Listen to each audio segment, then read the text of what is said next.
So. Let's test this.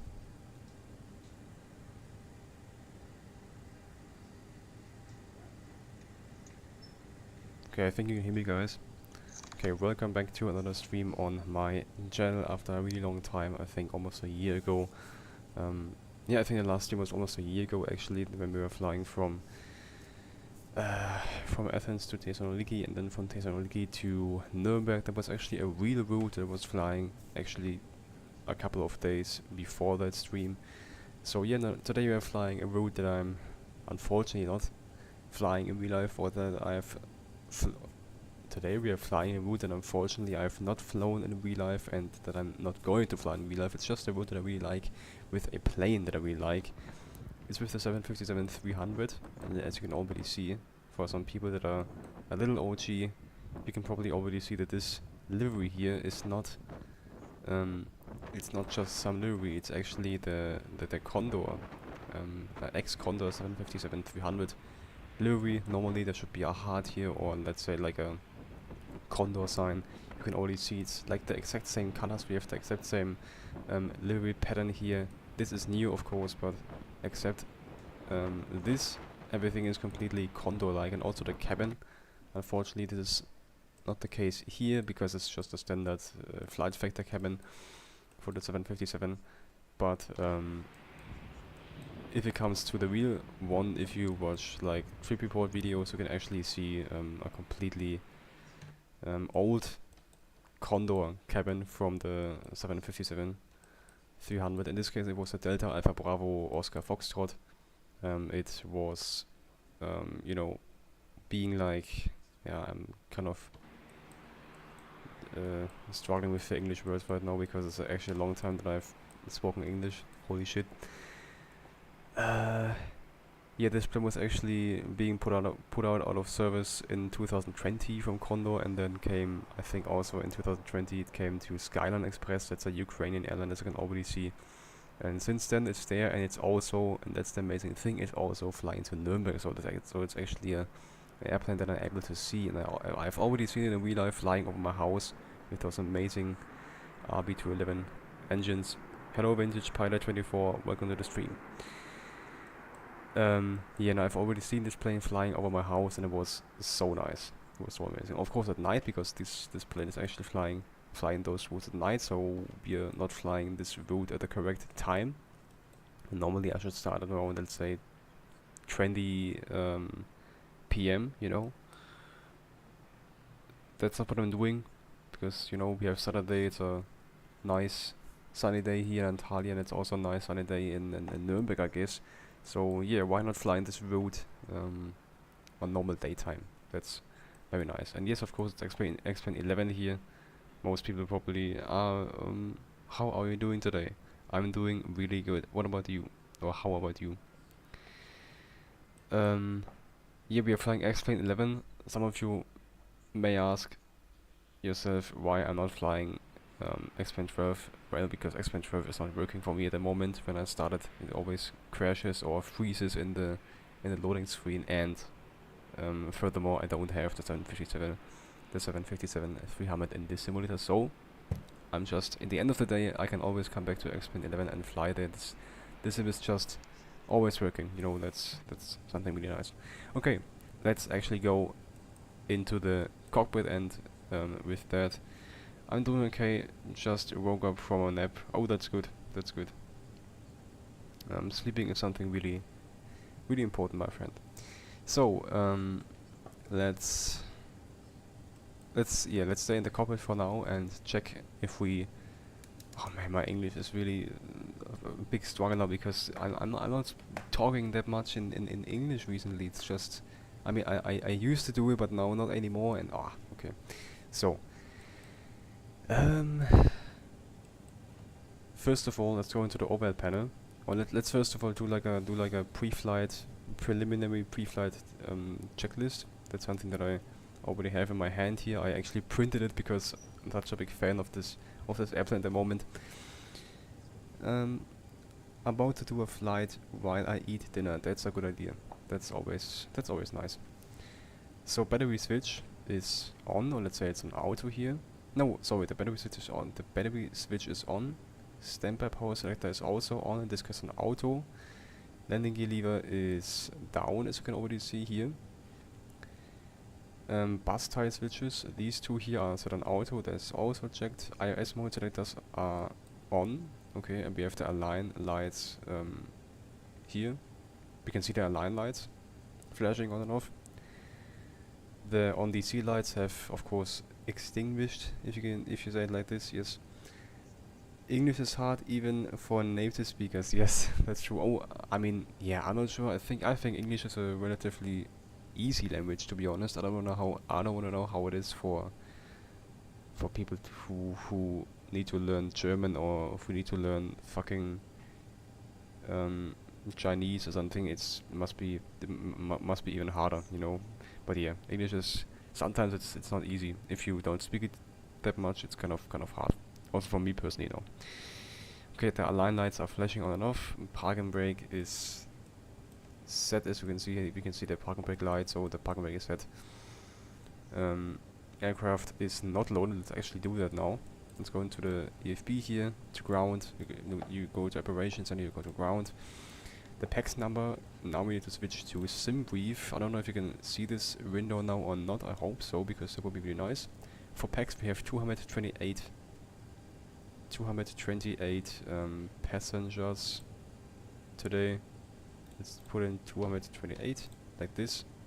Wait, is that actually the maximum? Is that actually the maximum? Oh no, sorry, here. Yeah, okay, the maximum is 226, so yeah, that's fine.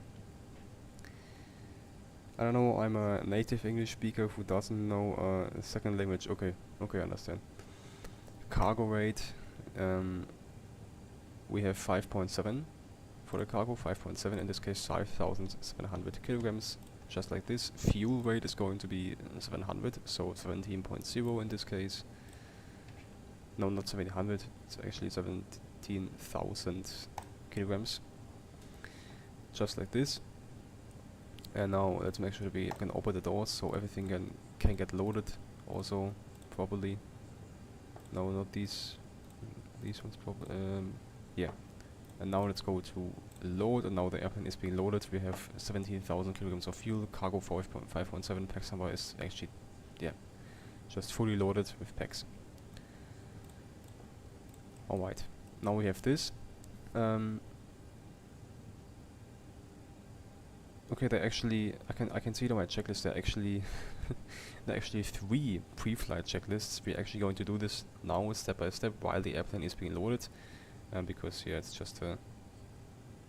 Oh, that's nice. You can actually see SimBrief. That's very nice. That's very nice. So we can also brief some departures and everything. That's very nice. I don't know how. I never knew how to set this up, and now it's working out of absolutely nowhere. That's nice. All right, let's go through the pre-flight checklist. There, as I already said, 3 pre-flight checklists, and that's the first one of the 3. The yaw damper needs to go on, and that's both. Electric engine control. Electric engine control needs to be off. Okay. Well, if it needs to be off, it needs to be off. Hydraulic left and right pumps. We have center hydraulic pumps and we have left and right pumps. They're both off, and they also need to be off. That's what's that's what the checklist says. ELT switches. Where the hell are the ELT switches? Does ELT stand for emergency locator transmitter? I have absolutely no idea. I have no idea where the ELT switches are in this airplane here. That's, yeah, no idea. Armed. It says armed. Probably, yeah, probably mean just the emergency lights switches. Let's arm these. Ooh. High frequency radio. That one is set. So in this case we're just on Unicom. You know, we're not flying on any network or anywhere, so that's just Unicom. APU generator switch can go on. That's nice. so the APU generator, APU gen switch is on, bus type switches are on auto, that's something we already checked. Utility bus switches, they need to go to on, that's the case. What the fuck was that?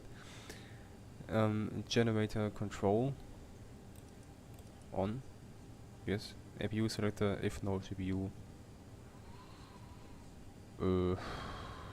on.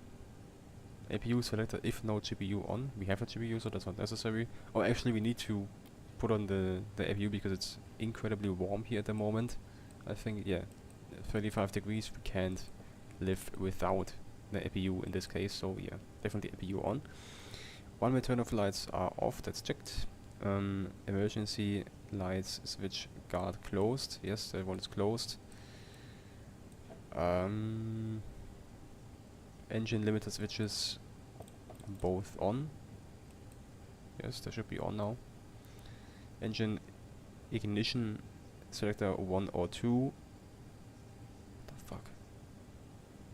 Yeah, what should I do with them? They are both on off, you know. I think that's fine. Engine start selector is on auto. Okay, let's do them auto. Both of them on auto. Both of them to auto. Pre-flight checklist 2 from 3. Let's come to the second one. Or let's go to the second one. Cross-feed switches. Where are they? Where are the cross-feed switches? Where are the cross-feed switches here? Here. Cross-feed. They are off. They are off. Fuel pump switches are all off. Anti-ice, wing, anti-ice are off. Position lights, and yeah, position lights. Let's just turn them on. Let's put this little light here on also. Anti-collision lights are off. Wing lights switch is off. Landing light switch is also off. Here, that's all off. Window heat switches are all also off. Landing altitude. Okay, what's the landing altitude? Let's actually go to Navigraph now, to the chart. And the landing altitude of Nürnberg should be 1040 or something. 1000, let's say 1040. Let's actually set this one up here. 1040 for landing altitude. It's always really important to set this up because you don't want to have like, I don't know, 0 feet set here if you're actually landing on 1040 feet. So what planes do you like flying the most of Flight Sim? Oh, that's a really, really nice question. Because I could never decide for, or I could never choose one plane to fly the most, or how do you say, to fly? Yeah, I couldn't choose, like, I could never pick one plane, you know. There are so many amazing ones, but my personal favorite, are probably the plane that I've flown the most. Is probably the ZIBO 737-800 and the IXEG 737-400 and 300. That's the 737 Classic from X-Aviation. It's the IXEG 737, and this is probably the one that I've not flown the most, but that I'm flying the I can't find the right word. That I like flying the most. You know, I like flying the most. Yeah, exactly. But something really nice is also, of course, Felix A320 in MSFS 2020. That's something really nice. It's a really nice plane, and that's probably the plane that I've flown the most. I've definitely flown the Felix A320 the most, you know. But only because of that. That is not my all-time favorite airplane. It is definitely one of my favorites. Definitely, it's an amazing airplane. And as I already said, I've flown it the most. But nevertheless, planes like 757-300 from Flight Factor, or especially the ZIBO mode and IXEG 737-300 and 737-400 are, yeah, just my personal favorites. They're just amazing. Let's continue, guys. We were on window heat switches. Yeah, landing lights are off. Window heat switches need to go on, actually. I almost forgot that. Window heat switches should go on. Where are the fucking window heat switches? I can't tell. It's like I really like this cockpit, but everything is kind of on a place where it doesn't expect it to be, you know. Okay. Passenger signs. are on. Let's put the no smoking and seatbelt signs on. Bro, how long do I actually need for fucking 2 or 3 checklists with my fucking lost English here at the moment? Yeah, landing altitude is already set. Pressurization is set to auto. Set to auto 2 here, please. Thank you. Cabin auto rate. Oh my god, cabin auto rate. Oh yes, please, cabin auto rate. Holy shit. That's really important. Equipment cooling is off. I don't know where I can turn on equipment cooling. Oh yes, here, equipment cooling. Equipment cooling is turned off, yes. Cabin temperature selector is set to auto. You need to set all of them to auto, that's really important. And actually the temperature for, I mean, if you take a look at the high temperatures outside, it's really, it's a really good temperature here, in here, you know. That's actually nice. Okay, that was the third checklist overall, and that was the second pre-flight checklist. Okay, what did you say? The hours I got, the most time in on flight sim is the Douglas DC-3. Oh, that's very nice. That's very nice. So are you flying this plane in Xplane 12, 11, or are you flying it in Xplane in MSFS 2020 or 2024? Because in 2020, I've not flown the DC-3 too much. I mean, actually very rarely. But when I've flown it, it was always very nice. This plane is just a huge step back in time, and it's very fun to fly. You know, VFR and everything. It's actually a very nice plane, and that's funny because actually a couple of days ago I was at Sinsheim in the Technik Museum, and in this museum they have a DC-3 standing there. You know, they have multiple old planes standing there where you can actually go inside and take a look at the cockpit and cabin and everything. And actually, a couple of days ago, I made a picture and took a look into the cockpit of the DC-3, and holy shit, it's such a small cockpit. It's so tiny. For 2 persons, it's way too small. But yeah, in the I think 60s and 50s, that was working kind of good. I've had a DC-3 in FSX and Xplane 12. Oh, FSX, that's really nice. FSX is really nice. I love that. It's actually a really long time ago since I flown in FSX. FSX is really nice. Amazing. Okay, let's continue with the checklist. The next checklist. Oh, that's also part of the second pre-flight checklist. Okay. Trim air switches are on auto. Zack. This trim air switch. I don't know why he's saying trim air switches, because there's only one trim air switch. Does he also mean the recircle fan? Probably not. Here, recirculation fan switches are also turned to on now. Pack control selector is turned to auto, so we have some. Okay, is there actually something happening? No, probably not. We just have to turn on something here. Isolation valve switch on. And engine bleed air switch on. Yeah, probably this one here for the APU, because now we have some duct pressure here, and now the bleed air from the APU is actually coming. You think the DC-3 cockpit is cramped? The DC-6 cockpit is really cramped and has 3 crew members instead of 2. Let's actually look it up if I have no fucking. Yeah, okay. DC-6 cockpit. Let's take a look at it. I mean, the DC-3 cockpit was extremely small. And if you say, yeah, I mean, okay, I can't really tell. I can't really see how small that really is. But it definitely looks small. It definitely looks small. I mean, here is the seat, you know, that's the seat where the pilot is sitting on. I mean, the head of the pilot must be somewhere over here. Yes, it also looks incredibly small. I mean, the windows are really small. It's just crazy because you can't imagine that people were actually flying stuff like this. I mean, look at all those fucking throttle switches and all those fucking. I mean, in the end of the day, it doesn't look that complex, but I think it was. I think it really was complex. Very nice. Very nice. Okay, let's continue with the checklist. APU bleed air, that's on, yes. Flight director left and right switches to on. Let's put the flight director switches on here. I mean, that are really some interesting steps in this checklist and some really interesting jumps on the different things. VOR and DME switch is turned to auto, that's checked.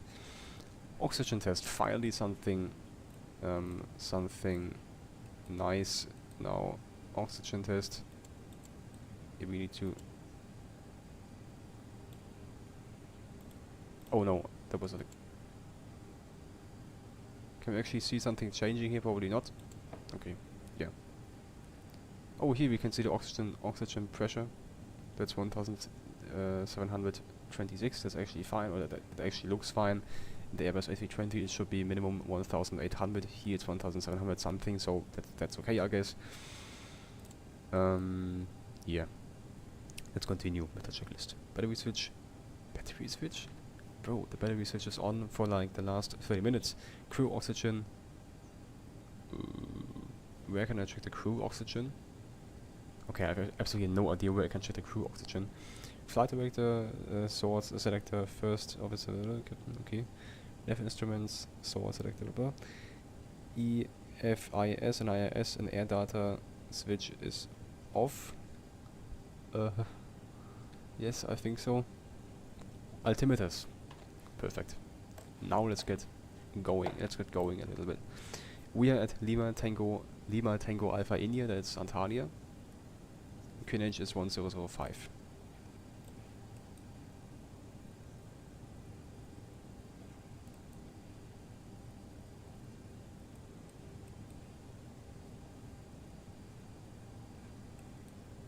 Okay. GBWS and avionics. Test, okay. Let's test it. Whatever I need to whatever I need to test here, I have no idea. Ah, here, look. Nice. Okay. Thank you. Now TCAS test. Oh, where can I test the TCAS in this plane? I mean, seriously, this checklist is facing me with things that I simply don't know. You know, it's like a little frustrating, but who cares? Can I actually check the TCAS somewhere? Here.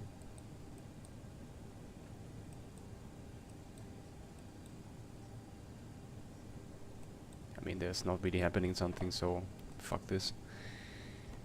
Landing gear lever is down. Yes, for fuck's sakes, this lever is down. Alternate flaps selector. Alternate flaps selector. I think that's on normal, yes, whatever the hell that is. ECAS display. This one is checked. We have left engine, EEC mode, fuel system pressure, hydraulic system pressure, blah blah blah. This stuff will probably go away as soon as we, you know, get going. Yeah, I'm flying the ZIBO Caravelle 3 and it's not a lot harder to fly than the DC-6. That's nice. I mean, I don't know this plane personally, but that's nice. Very nice. Computer selector is on auto. Trust reference selector. Bro, I absolutely no idea what the hell this checklist is telling me now here. Decision height is set. I mean, I don't know why do we need to set the decision height. Okay, let's actually let's actually set the decision height in case we need to land back at Antalya for one-way. What was it? One-way 36 center that I've landed on a couple of days ago. Let's say one-way 36 center in case something goes wrong with the engine or something else. If you need to return the decision height, or let's just say the minimums are in this case 374 if you do ILS. 374.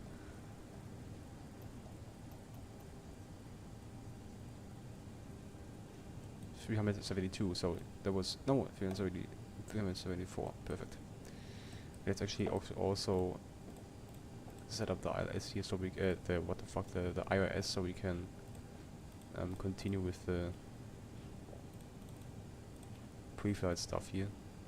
just to get things going a little bit, because I can't stand here for another 30 minutes now. I'm already behind schedule probably. I mean, I'm overall all the time behind schedule, so it doesn't really matter. 36 byte for departure. Let's go to SimBrief. We have the 361 for departure and the EGNU to Foxtrot departure. That's this one, EGNU to Foxtrot. Let's hope that I have this one here. Yes, yes, yes. The current IRAX and the current nav data actually works. That's nice to see. Next, let's activate activate this. Next page, route. Next page, and then we continue with Uniform Quebec 26. That's airway. Uniform Quebec 26. Just like this, and now we IS nav only. Okay. Oh, it's already. Thank you. Thank you so much. Okay. The Caravelle is a early French-made jetliner from the early 1960s. Oh, that's nice. Let's actually search it up. What is it called? Caravelle. Yeah. 1960s. Oh. Well. 1 second. Oh, that's nice. That's very nice. That looks absolutely amazing, and you can really see how they try to be modern and it almost looks like a little like a spaceship or something. It's really interesting, really nice. I don't know if I've ever seen this plane. It's not something I've seen so far. Even Swiss Air had it. You can see here. That's probably Switzerland. That's very nice to see. That's amazing. Very nice. Are there people here? Holy shit, that would be crazy. Alright. Very nice. Let's continue. We have Uniform Tango 226. That's the next airway. Uniform Tango, what the hell? Tango 226. That's the next one. Next one is Tango 226. Tango 226. Oh, that's not fun. Not something I expected. Okay.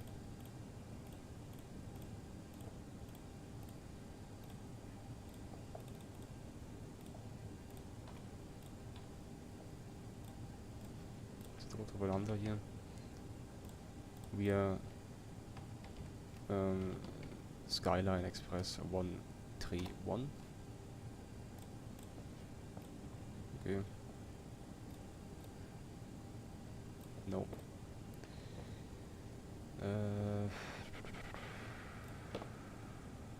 Arnov, no.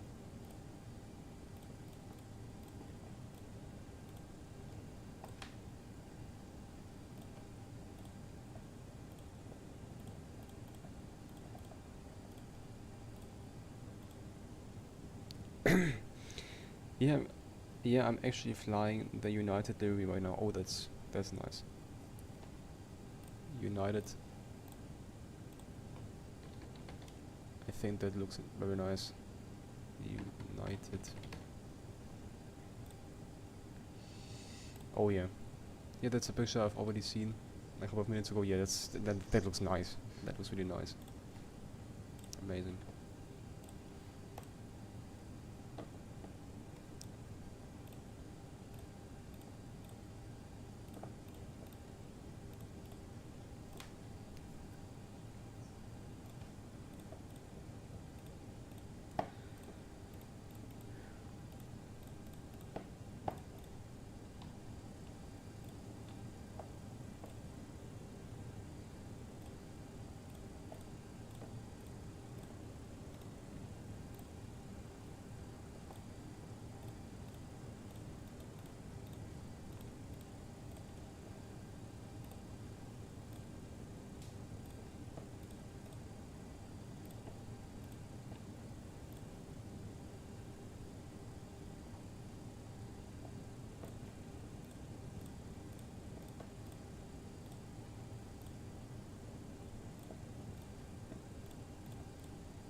Okay, Opala is the first point of the arrival in Nürnberg, but we are not going to fly this arrival because it's kind of annoying, you know, to fly this big ass arrival. If you take a closer look to it, if you take a closer look at it, you can see that's the whole arrival we would fly, and that's not something you do in real life unless you have like big traffic coming in for an arrival. That's not the case today, so we're very simply going to skip this arrival. We are going to fly to Opala, and then from Opala to somewhere over here, and then just land on runway 28 with the ILS. It's going to be that simple. Arrival is going to be, as I already said, ILS 28, and we're going to have no arrival. Let's search for flight plan discontinuity. Perfect, this one in this case.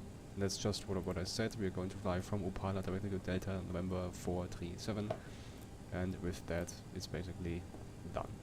Flight level is going to be, and that's something I have to actually look up because I want to keep it realistic.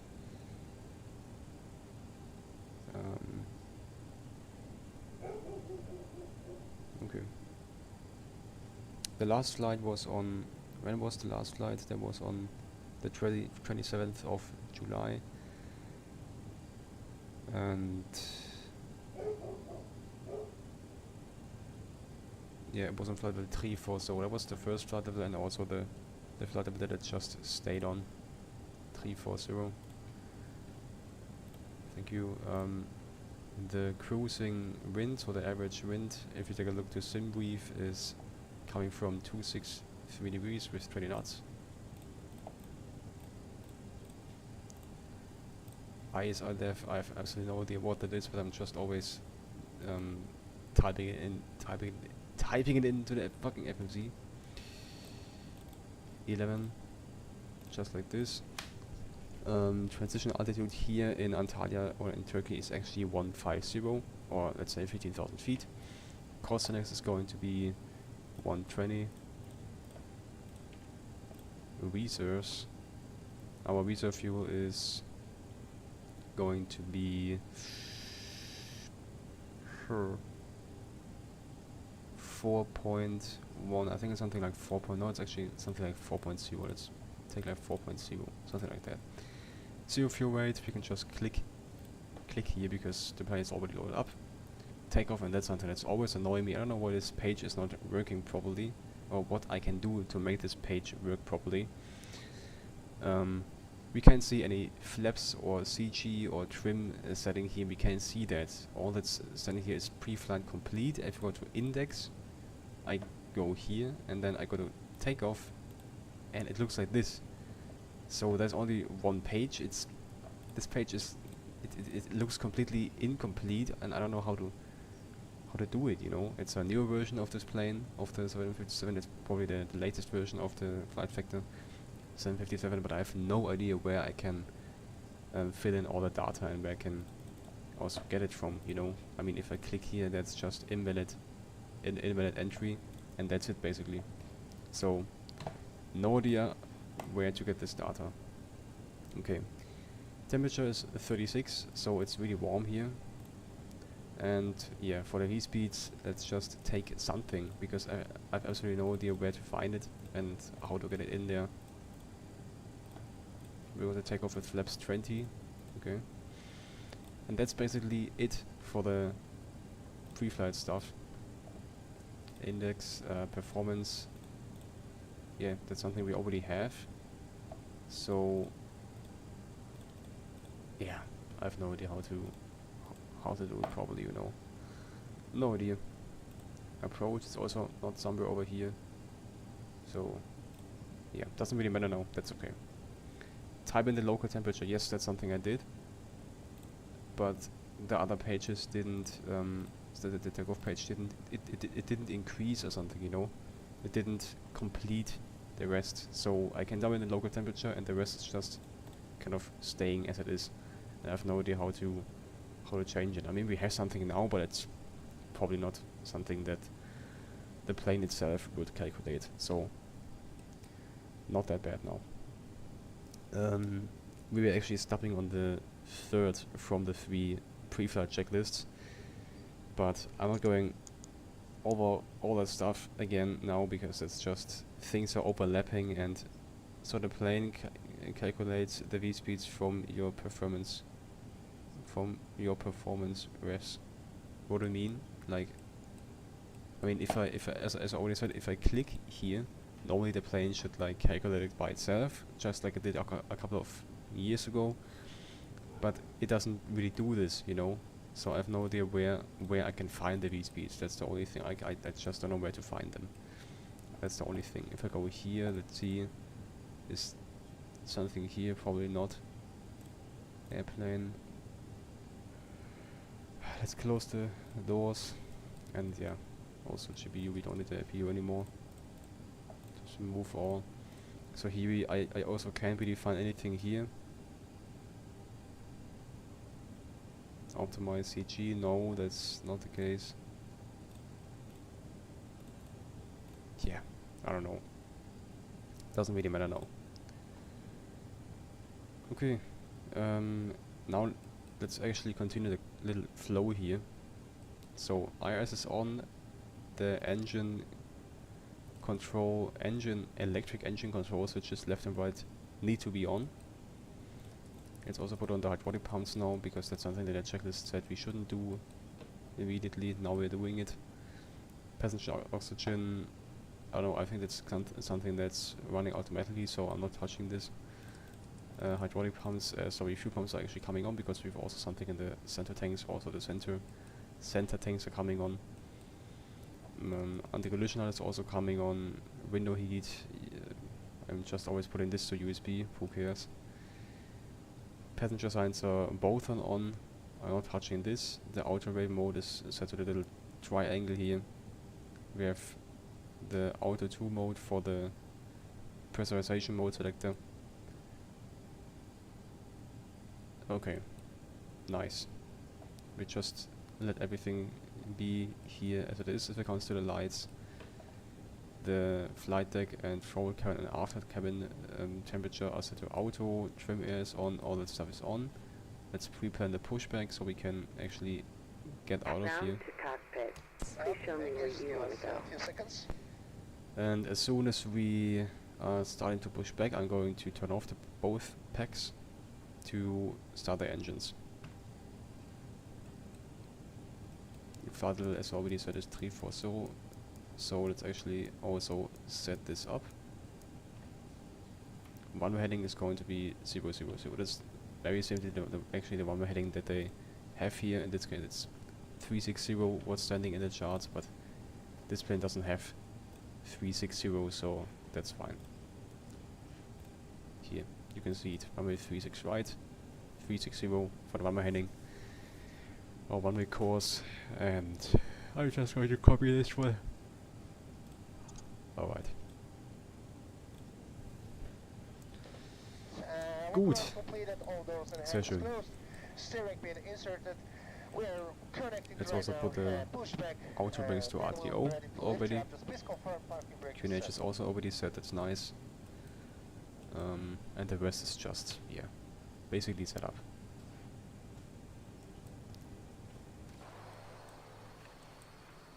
Why the hell are the speed brakes out? I don't want this to happen. Thank you. Let's do a before start checklist. Flight deck door is closed. CDU check data. Yes, we've already checked that now. So here everything is fine. So that's checked.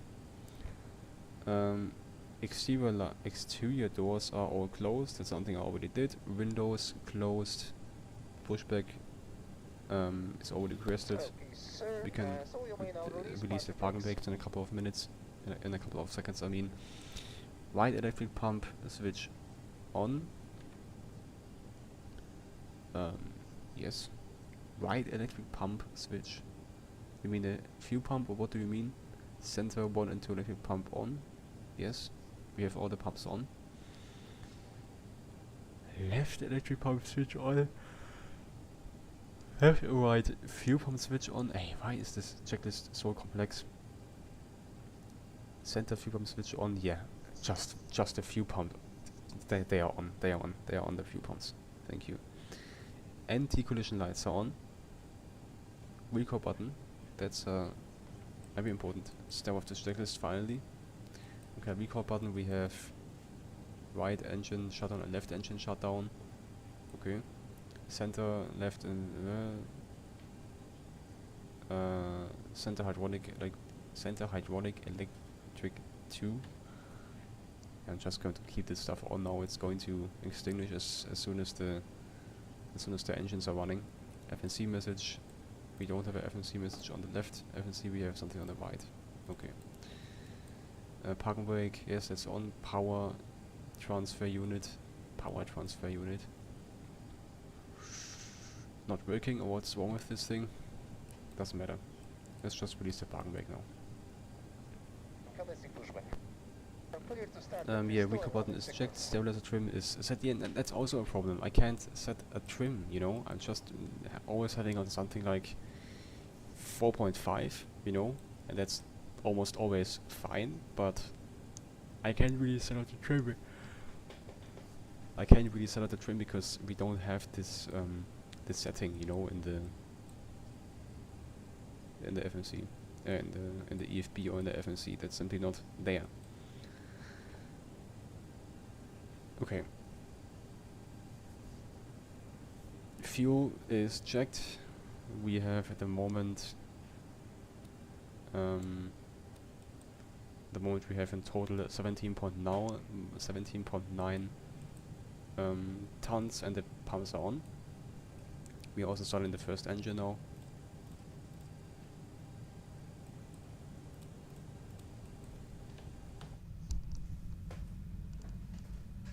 And there it is, starting. Oh, actually you can hear something from the sim and something from my voice as long as the engines are running. That's important.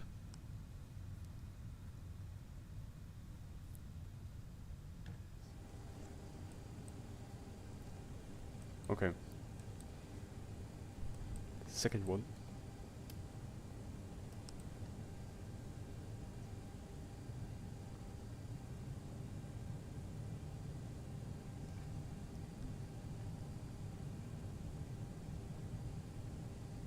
And pushback completed, please set park the brakes. Set.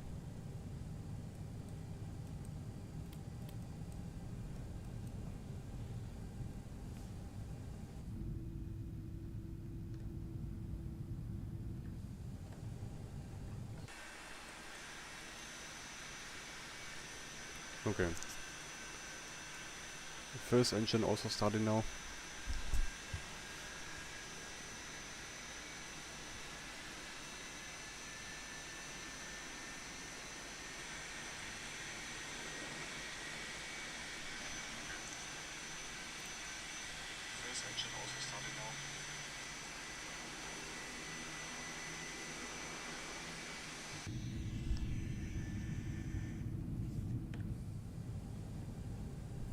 And engine number 1 is also started.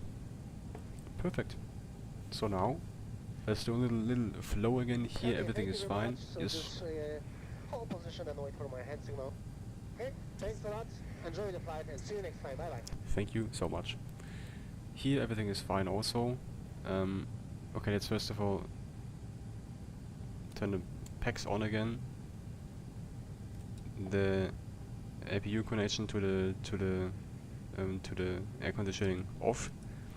Left engine and right engine, because now we are taking the bleed air from the engines. Those engine mode selectors or the engine start switches actually, I think, they come to continuous. Yeah, nose gear on, one turn of lights on. I don't know if you only turn the one turn of lights on at night or also at daytime, but I'm kind of doing it mixed, you know. Sometimes I'm doing it at daytime, sometimes not. But now I think it's not necessary actually. Alright. In this case we can hell nah. APU, of course. We can turn the APU off, also the APU generator, because we don't need the APU anymore now. It would be unnecessary. And yeah, we're basically ready for taxi now. Let's make a little flight control check, and after that we're going to... Okay, before we do that, let's do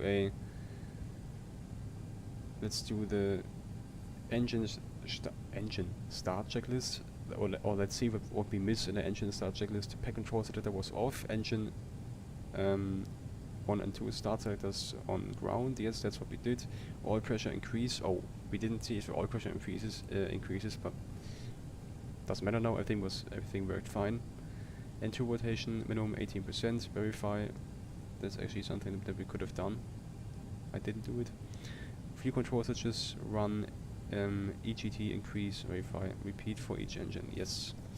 Okay, let's go to the next checklist, and that's the before taxi checklist.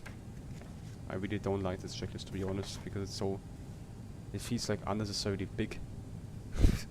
Okay, before taxi checklist. APU selector is off. That's something we already did. Engine anti-ice switches as required. We don't need anti-ice. Pack selector is to auto, and they are both set to auto. Isolation valve switch is off. Okay, let's turn the isolation valve switch off. Ground equipment is clear. Flaps to let's set them to 20 now. Oh my days. 20 flaps 20.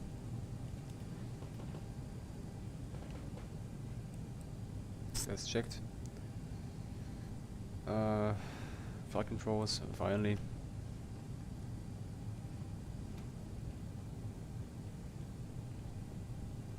And also the one. Okay, that's checked.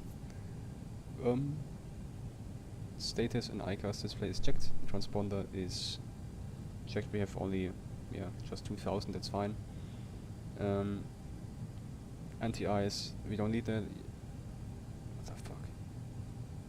Okay, basically it's, I don't know what the hell this checklist is, but it's just repeating everything. We have isolation valve switch off here, and then there comes flight control, status and ICAS, and then transponder, and then anti-ice, and then again isolation valve. What the hell? This is not a good checklist. This is just a completely weird checklist.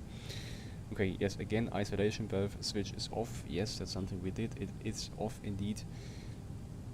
Recall, okay, that's important. That's checked. We have an FNC message, insufficient fuel. I don't believe you. On brake selector is set to RTO. Perfect. Ground equipment is clear. Yes. Traffic show.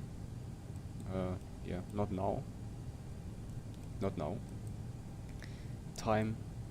Yeah. Do we have to note the time? Okay, let's actually note the time. Let's note the time. We have 10:51. The morning now, and I would say let's start with the taxi. Finally, let's start taxiing to runway 36 right.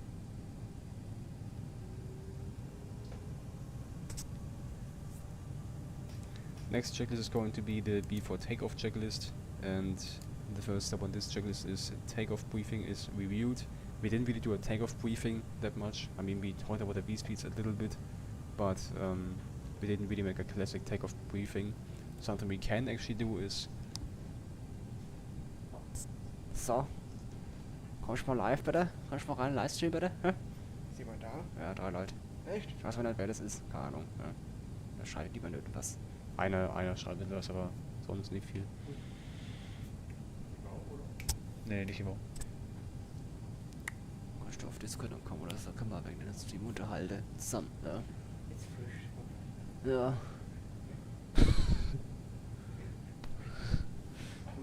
Schlägt er mich einfach. Okay. Let's continue with the before takeoff checklist already. Or no, we were actually doing like a little takeoff briefing or little departure briefing. That's something we can actually do now. Let's go to the AviTab, Tower tablet. Lima Tango Alpha India, please. Yes. Oh, that actually works. It's so nice. That actually works. Departure. What did we say for the departure? Departure is the EGNOOT to Foxtrot. So EGNOOT to Foxtrot, please. So for the departure, we're going to take this one here.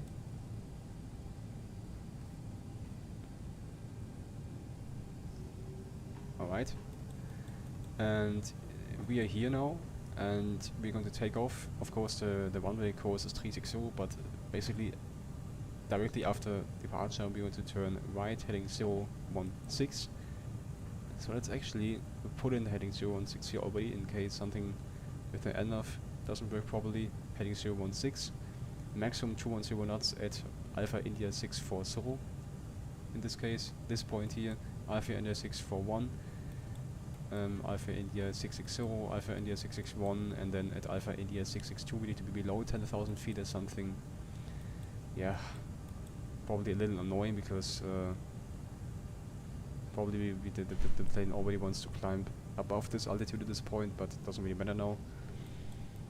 And then just continue with the points of the arrival. You know, it's what in this case it's really important to really follow the departure. I mean, it's really important to actually follow the departure, because I don't know how you call this mountains here and how it's called in Turkey here, but actually the terrain is coming kind of close at this point. I've already flown this route one time. I've flown out of Antalya with some other planes in the simulator, and actually it's kind of it can be a little tricky if you're like heavy loaded and the climb performance is not that great, especially with this plane now.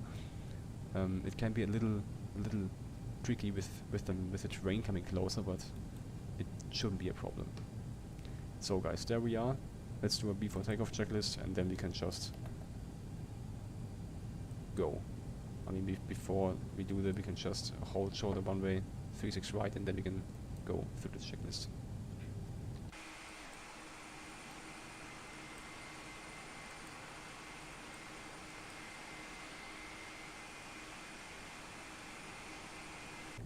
Here we are, parking brake set.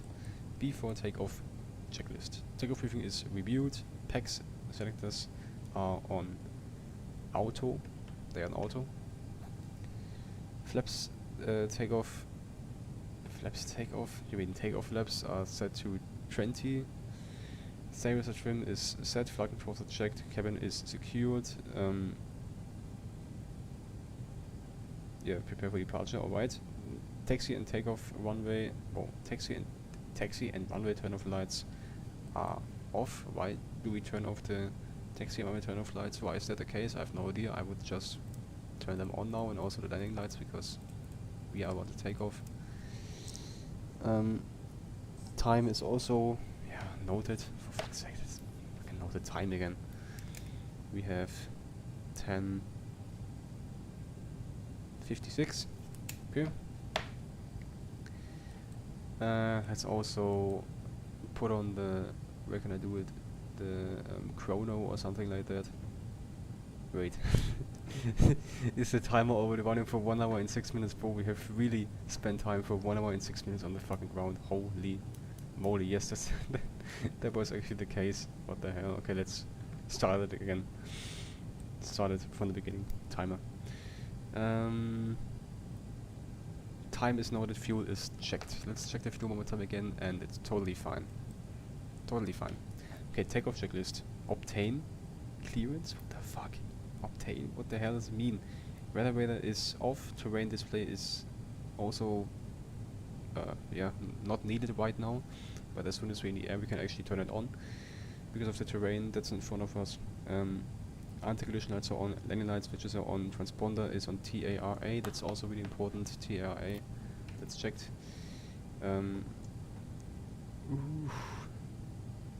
Runway and alignment is very rough. We have 3-6 right for departure, and we are lining up with the runway right now. Takeoff thrust, set and verify, call out 80 knots, V1, VR, and rotate. Yes, thank you, I know that. Landing gear lever is up after takeoff and off. Flaps retract, yes, thank you. Okay, and then after that we are going to do our after takeoff checklist, and then we can breathe for a little bit, guys. Holy shit.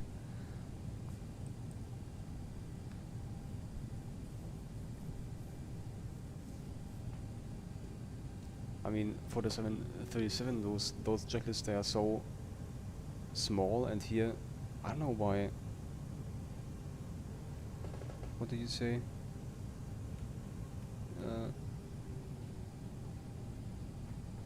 Okay, I just took off and Okay, I just took off when it's so dark. Oh, you fly at night. Okay.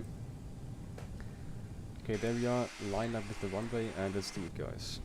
I don't know how many percent the N1 or N2 is to go, but let's just do it something like this here, at like 40.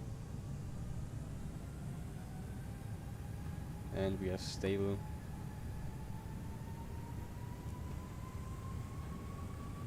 Alright. Take off thrust is set.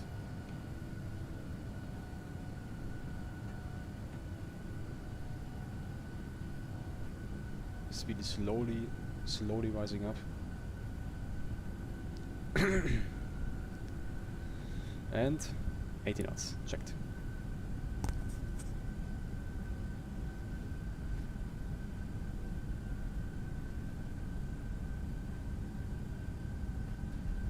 A really long takeoff run, I know.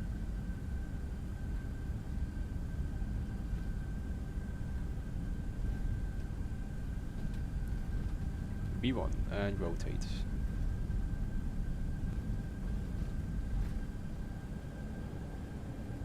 Pause to the freight, gear is coming up.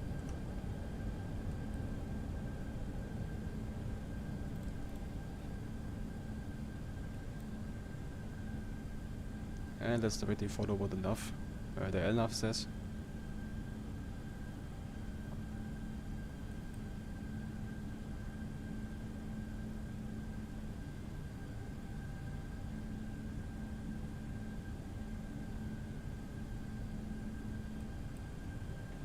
Flaps 15.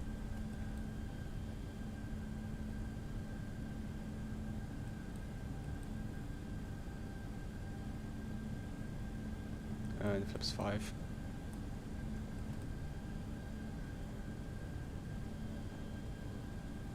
And flaps up.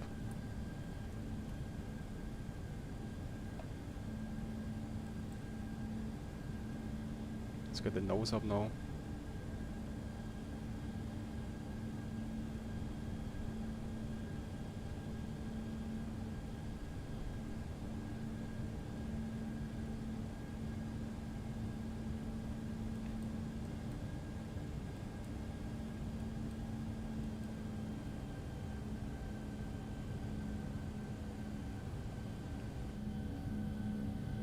That sound is so nice.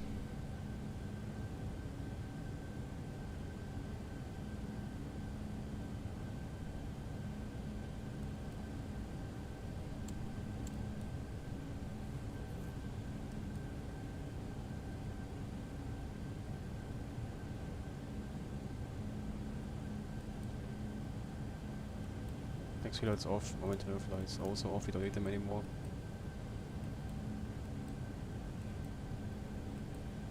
And let's turn the autopilot on. Perfect. There we are. Also RT arm. And that's what I mean, you know, we can see the mountains here, and if you would fly like a direct to some weird point, you would maybe fly somewhere over there, and that's actually not so nice, because you can see how high it is, you can see how close it comes. As soon as you go over that stuff. So it's really important to just follow what the departure says. That's the most important thing, and actually the most safe thing in this case. Just following the departure. I'm doing O'Hare to New York in the Caravelle with real world weather and time. That's nice. That's very cool. Now, so are you like flying with a little fly plan, or is that not possible in that old airplane?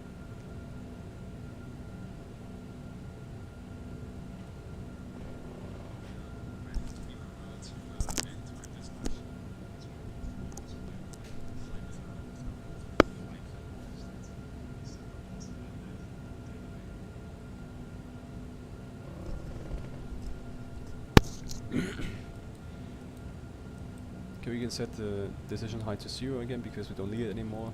I guess. I hope so. Perfect, let's do a after takeoff checklist because the checklist just never stop, you know.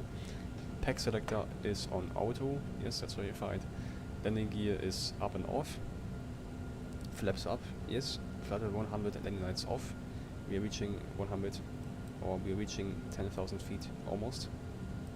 That's just off now. Altimeters are set to, in this case, okay, now I think the plane is actually leveling off because of the arrival, because of the departure that says that we should level off at this point. That's something that I've already seen here in the departure route, and that we've already discussed at Alpha India 662. We need to be below 10,000, so yeah. Let's just do that, guys. Even if it feels weird, because as I already said, the terrain is coming kind of close here, and I don't understand why we should be below this altitude, but if the departure is saying this, we are of course doing it.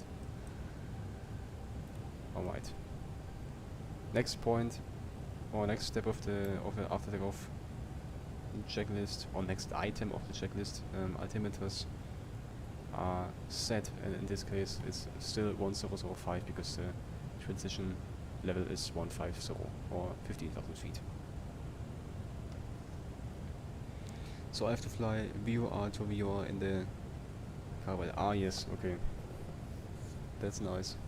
And is that actually the way they flew back in the days, like in the 60s or something, or in the early 70s? Is that how they flew, like a 737-200 or something, just VOR to VOR, or just station to station?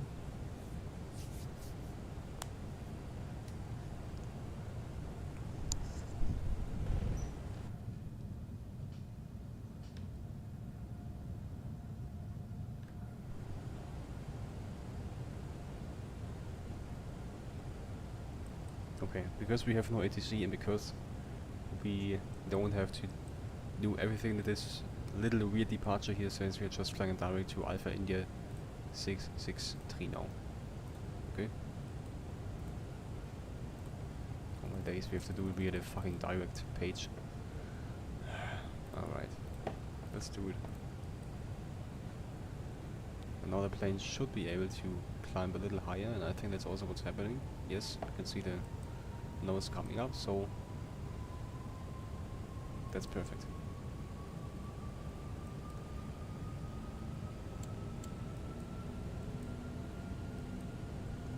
Top of climb is somewhere over here.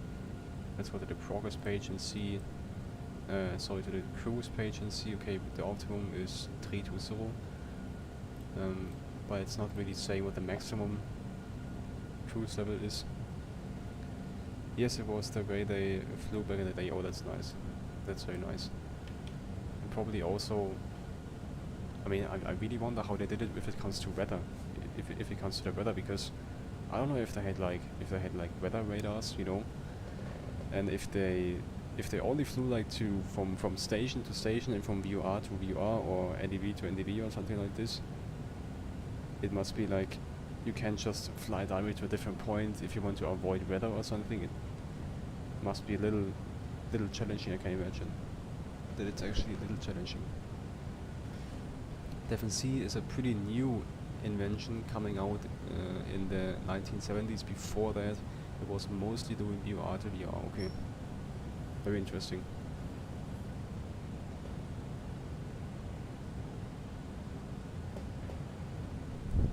Okay guys, I'm still waiting until we can set the QNH to standard as soon as we reach the transition level, and as soon as that happens, I'll go eat something. Okay.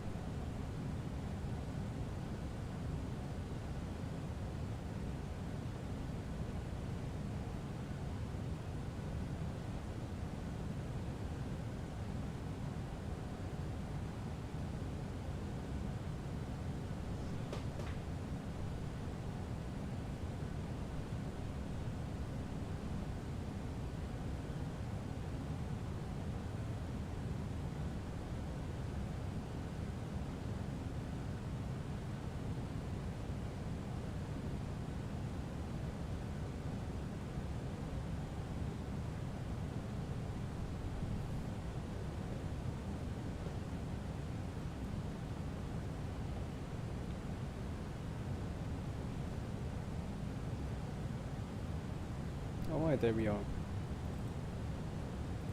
1.13, that's the standard QNH that you set as soon as you're reaching the transition level of each continent and each country. You know, in the USA I think it's final 180, here it's 150, in Germany it's 5,000 feet or 050.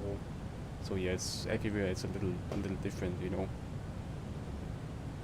And the transition level or the transition altitude is almost always standing in the chart. You go to AviTab here, toggle tablet, and then you can see it up here.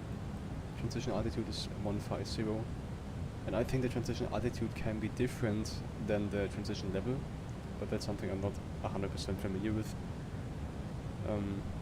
Because sometimes the transition level can be different than the altitude, but I mean, many times they're just saying transition level by ATC, and I almost always don't have any ATC, so yeah, I'm just doing the same as I'm just taking for the transition level. I'm also taking the transition altitude, you know. And transition altitude is basically if you come down from your flight to, for example, from flight level 360 down to like 3,000 feet. The transition altitude can be, for example, 5,000 feet. And the transition level is if you climb to your flight level and go from below to the standard QNH, and that's the transition level. Okay guys, I need to go now for a couple of minutes, for like, let's say like 30 minutes, and then I will be back. You said something in the comments. Yeah, right now I'm flying the back course of the VUR I just passed, as the VUR I'm flying to isn't in range yet. Okay, very nice. Yeah, it's very like raw data or something. I don't know how you exactly call it, but it's very interesting. Very interesting way to fly. Okay guys, I'm gonna go eat something and then I will be back. Okay. Bye bye.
Alright guys, welcome back. I'm back. I had some nice breakfast. Let's see what we got here. For the last 40 minutes I wasn't there. Okay, actually probably more than 40 minutes because we have like 1 hour and 70 minutes past in the timer. Yeah. So, we are back. Cruising Erfahrung Betrieb or so. Let's actually check what the sound overall says in the stream and how it is, because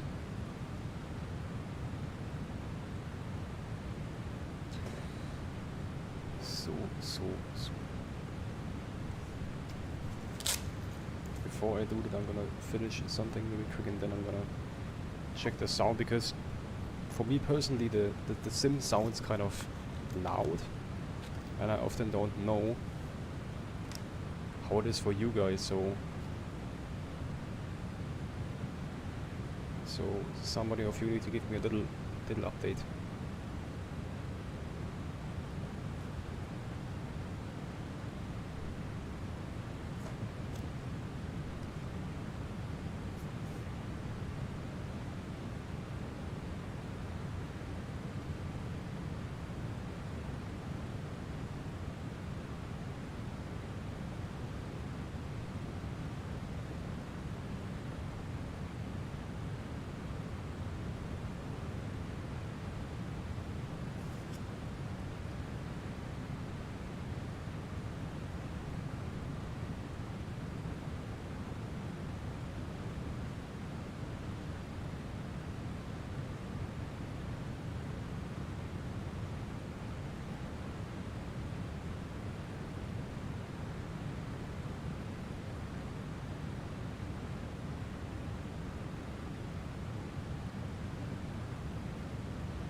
Alright, now I'm here. Let's check the sound quality because, as I already said, the sim makes a little bit of a loud experience. No, not experience, expression. Well, I'm on descent now. Oh, that's nice. That's very good. And like, how do I need to understand this? Does the plane that you fly, does it have an autopilot with vertical speed and altitude select and everything and level change, or is that not the case? So.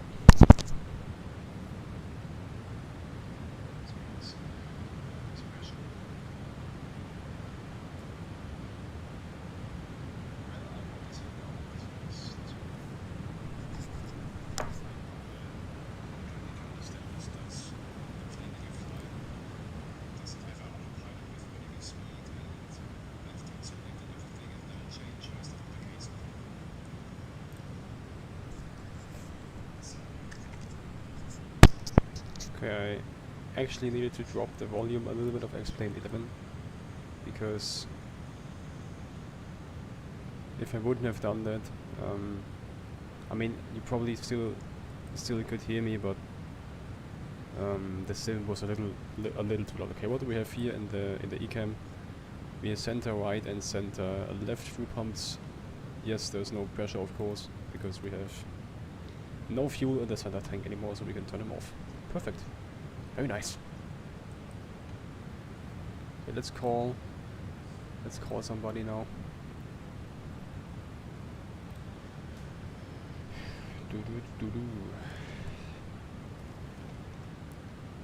It's actually kind of sad. Hallo. Because our Hallo. Hört man mich? Ja. Hört man mich? Yeah, right. Okay, the guy that you hear right now in the background is my brother. I hope you can hear him. Uni, would you like? Can you please introduce yourself a little bit? No, I'm not his brother.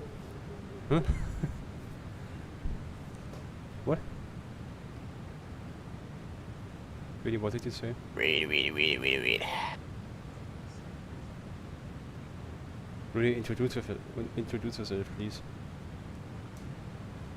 Hello, I'm Johnny. I'm his brother and I'm here in the live stream. Enjoy the stream, guys. Thank you. Okay, what are you saying? It does have autopilot with pitch control, but no altitude warning. Okay. My sim keeps freezing up though. Wow, that's bad. I mean, if the sim only freezes up, that's okay. But if it's like really crashing, it's that's bad. And actually, Maybe the you have last to reinstall it, you know.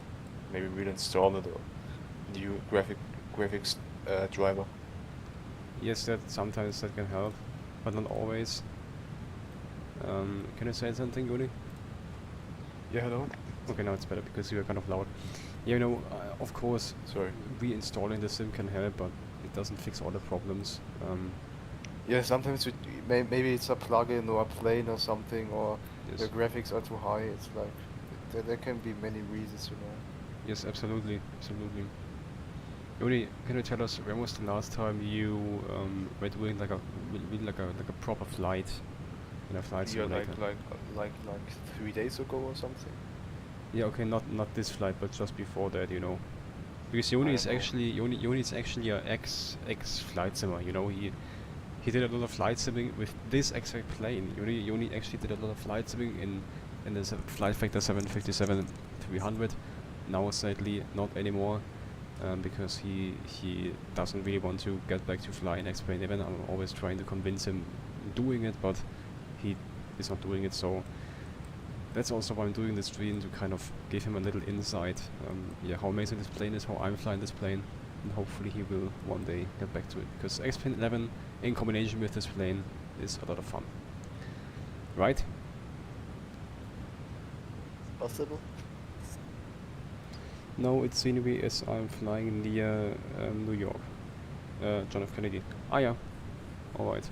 Yeah, I mean, scenery is almost always the problem. I mean, a couple of days ago when I was trying to fly this route already, I had a sim crash with this plane for some reason that I can't explain near Nürnberg, and it was really really annoying because you're just flying for 2.5 hours and out of nowhere the sim just freezes, sound goes away and it crashes, and then you go into the lock.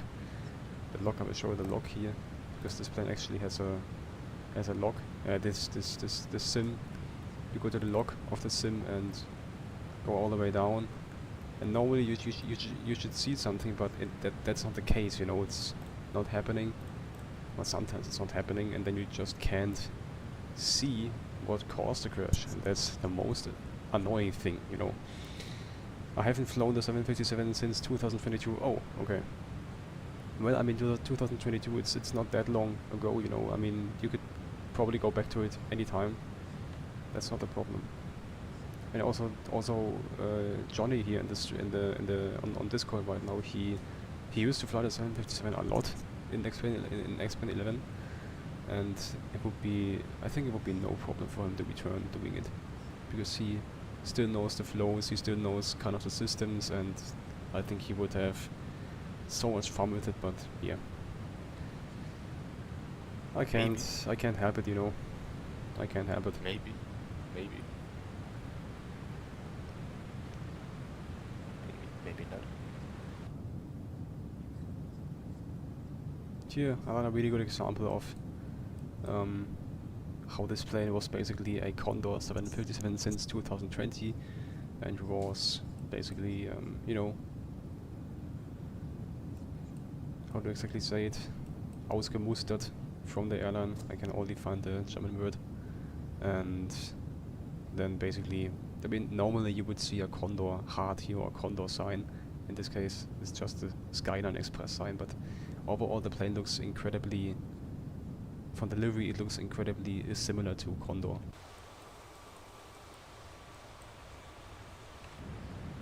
And that's something I'm of course going to do also with you in the next streams, guys, flying a Condor 757. That's something that's a must.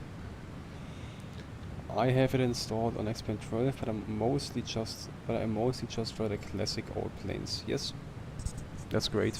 That's great.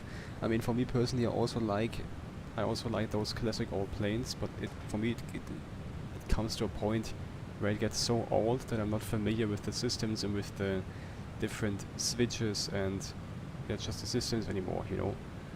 And when that's the case, I'm not really feeling comfortable flying those planes, and I still need to learn a lot of things on YouTube with tutorials and things about the cockpit and everything, and I don't want to take the time to do this, so I'm just basically the oldest plane that I'm flying at the moment is the 737 Classic with the classic cockpit, because this plane is like, I think it's from the 90s or something, and you know, it still has a really old cockpit. You can see the cockpit is really, really old if you take a look at the 737 Classic cockpit.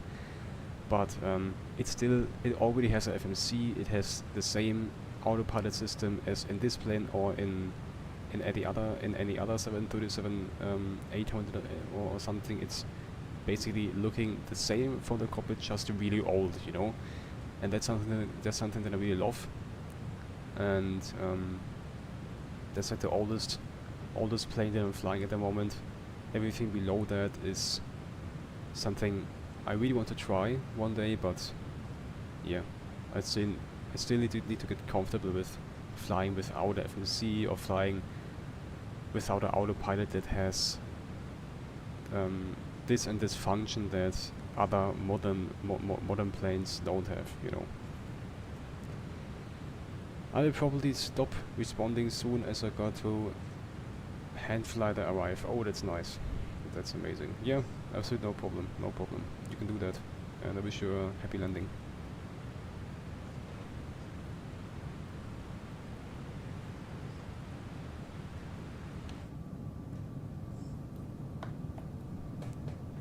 Okay, what kind of airport do we have down here?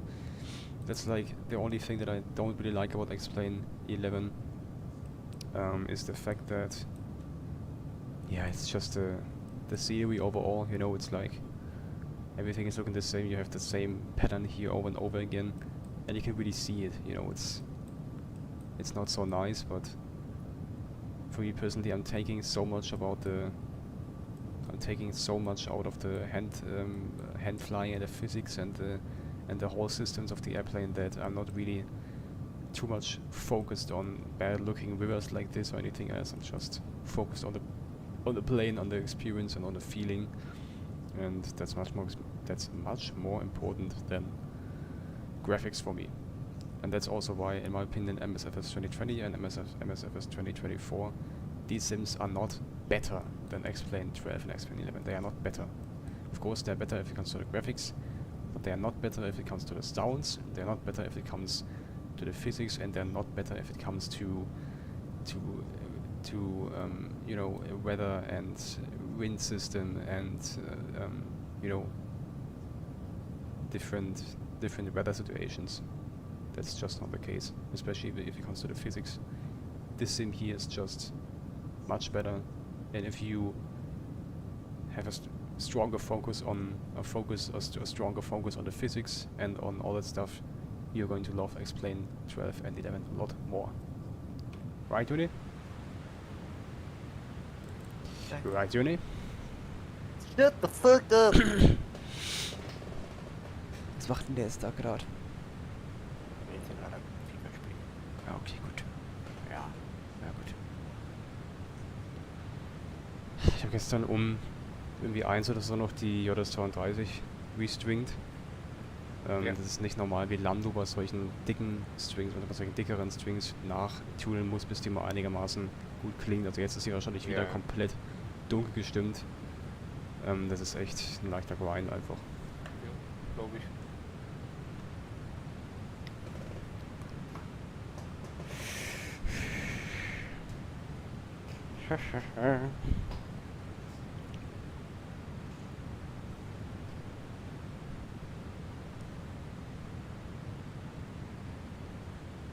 Was ich eigentlich machen kann, ist, ich kann eigentlich dem Lars mal den Stream schicken.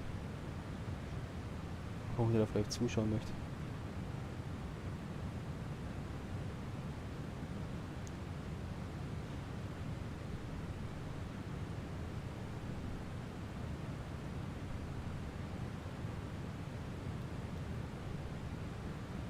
Juni? Ja. Wenn du jetzt mal auf den Stream drauf gehst, wie ist denn das von dem Soundverhältnis zwischen Xplane und meiner Stimme? Ist meine Stimme zu leise und Xplane zu laut, oder ist es gut? Ja.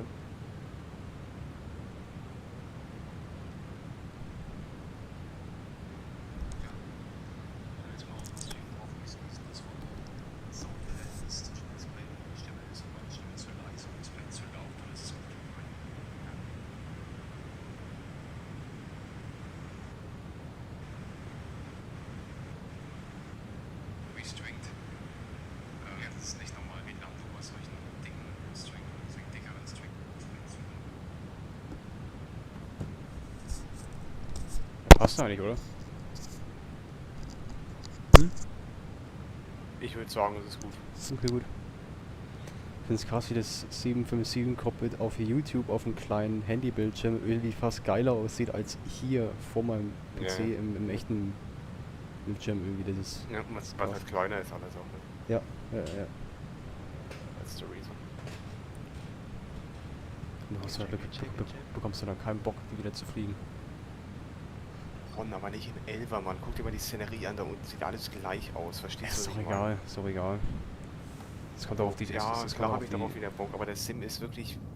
Spielt überhaupt noch irgendjemand Xplane 11? Natürlich mehr, als du denkst. Na gut.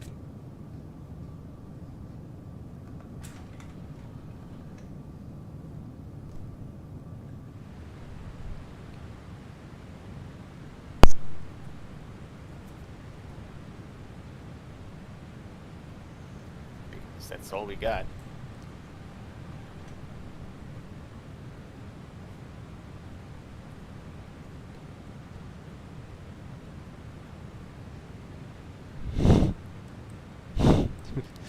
Ich muss ja an das Video denken mit, wo der Vater am Telefon ist und so auf irgendeinen Stift oder Stift braucht. Ne? Ja. Ich fette nicht. Ich wette nicht. Okay, let's do a cruise checklist very quick. Autopilot and FNC are checked. Yes, that's checked. I mean, really at some point I'm being blinded by the sun in front of my plane. Is the sun rising right now? in New York, probably, right? Okay, so at this point I'm really thinking about the fact that this checklist is just randomly put together by somebody. Seriously, autopilot and FMC checked. Yes, they are checked. Fuel calculations. Oh, fuel calculations performed. I don't know. I have no idea how to do a fuel calculation, but really interesting. You probably have to look what kind of fuel we would have when we're arriving at our destination at Nürnberg. 5.2, that's something we would have. Now we have 9.7, and until we reach this we still have to burn this and this amount of fuel, and yeah, I don't know. And with that we can probably calculate the gross rate, and yeah, it's not too important now for us in the simulator, you know. In real life it's something really important. FSC progress page. Okay, let's check the progress page. We have nothing here. I mean, they probably want us to check the different fuel quantities and all that stuff. That's completely fine, so we don't have to worry about this. Fuel pump off and empty. Yes, that's something we did because we didn't have any more fuel in the center pumps. We turned them off. And I don't know why we have a fail light here, because we don't need the APU generator anymore. Why is there a fail light? I don't really get it. Doesn't matter now.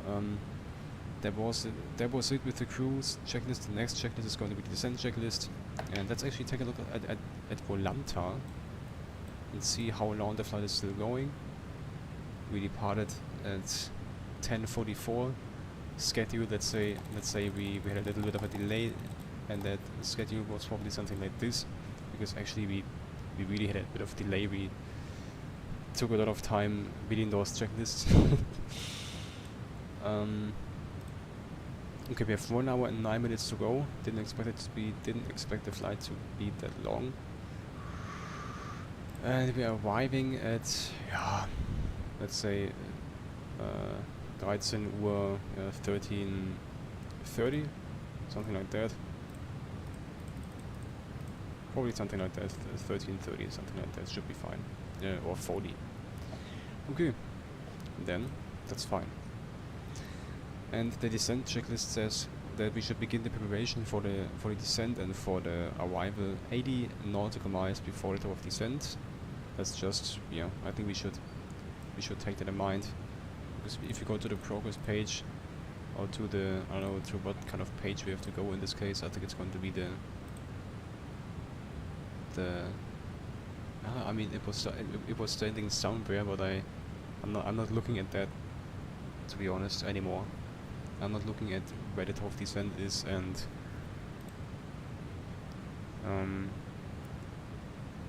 I don't know where I can see how far away, how many nautical miles away the top of descent is.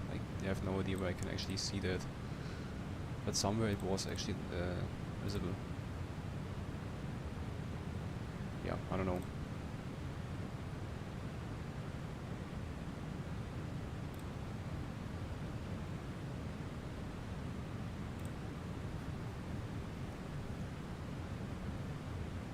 Okay, true airspeed is 474 knots. Ground speed we have right now is 474. Okay, that's interesting. We actually have ground speed and airspeed being exactly similar. I mean, yeah, airspeed and ground speed being actually similar to each other. Okay, are we like in a weather change or something? What is going on here exactly? Because normally that should be. Okay. Normally it should actually change, because this is not the case if it comes to the winds. That's just not what's happening. Yeah, you see it now, the weather changed. We're in overspeed now. Come on.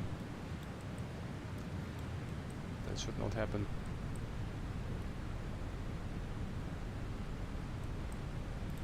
Okay. Now it's good again.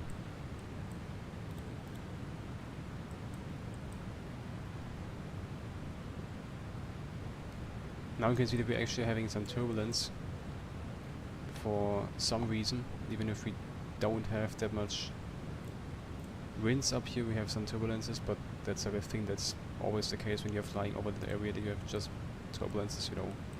It's just always happening.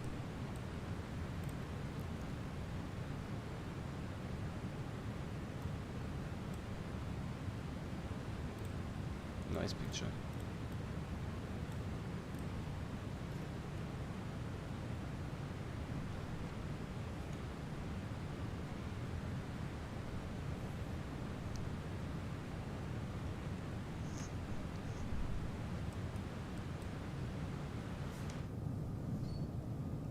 There you see the wing moving a little bit, and also the engine moving a little bit. You can see it's not only the wing itself that's moving, it's also the engine that's going a little up and down, which is very nice.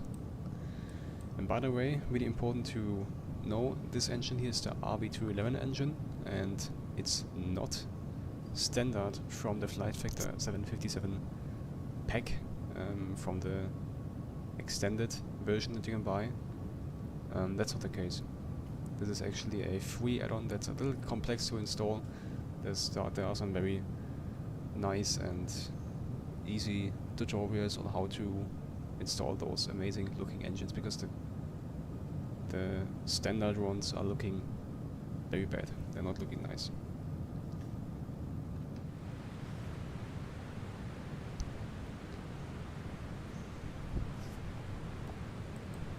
Okay, something we can actually already do.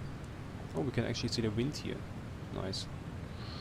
Something we can do is we go to init reference page and then to approach here, and then normally we should be able to see the ILS frequency here, which is interestingly not the case.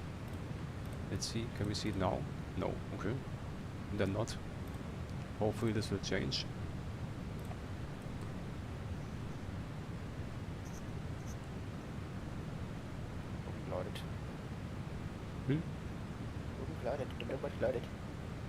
Uploaded.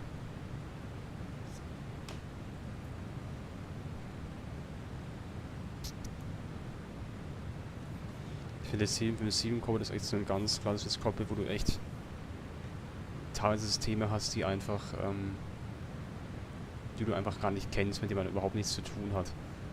Also so ein Cockpit wie bei der 737, da geht es einfach Dinge, die brauchst du die ganze Zeit, die brauchst du einfach die ganze Zeit, oder A320 oder so. Aber hier gibt es so viele Dinge, die du einfach nicht brauchst. Ja, ja. Ich habe überhaupt nichts zu tun mit dem, was hier ist. Keine Ahnung, was das hier ist. Das da, auch keine Ahnung. Oder das hier, ich habe null Ahnung, was das ist. Sonst, ja, vielleicht ein paar Sachen, aber sonst gar nichts eigentlich. Meinst du gar nichts? Was ich meine, ist, dass man einfach, dass es einfach sau viele Buttons gibt, die man nie drückt. Ja, das stimmt, ja.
Bitte nicht in meinen Stream. Danke. Ach, das ist so geil. Du kannst ja mal so einen scheiß Timer stellen, dann klingelt der einfach an der 7.7, ist das so geil. Ja. Ich fühl das.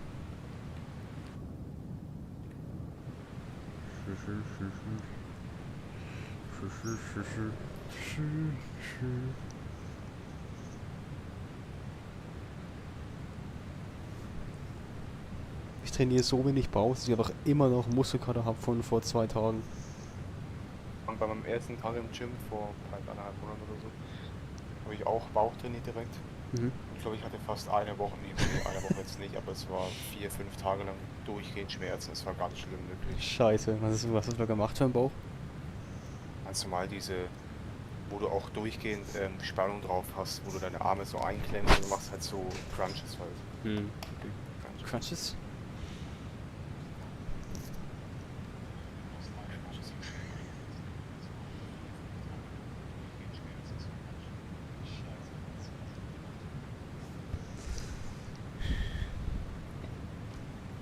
Fucking bullshit. Fucking bullshit. Shit. Das ist so geil, ich habe das ewig nicht hinbekommen. Ich weiß nicht, wie das jetzt plötzlich funktionieren kann, aber du erinnerst dich vielleicht normalerweise, wenn ich gestreamt habe, war ich immer auf einen Bildschirm festgenagelt. Wenn ich MSFS gestreamt habe zum Beispiel, wurde immer nur ein Bildschirm angezeigt und das war der MSFS-Bildschirm und sonst keiner. Aber ich weiß nicht, wie das jetzt funktioniert, aber ich kann jetzt einfach zwischen den ganzen Bildschirmen wechseln. Ich kann jetzt zum Beispiel auf Navigator draufgehen und kann jetzt hier die Arrival mal kurz durchgehen. Und das sieht man dann auch im Stream. Das sieht man im Stream. Das ist einfach Ja. cool. Okay guys, as I already said in the beginning of the stream or in the pre-flight, we are not going to fly this arrival. We are going to fly to Upala.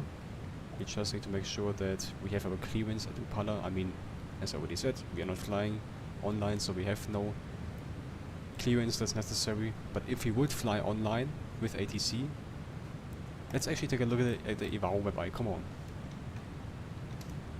Let's actually take a look at the IXEG web eye and see. Okay, we have of course no approach online in Nürnberg, which is okay.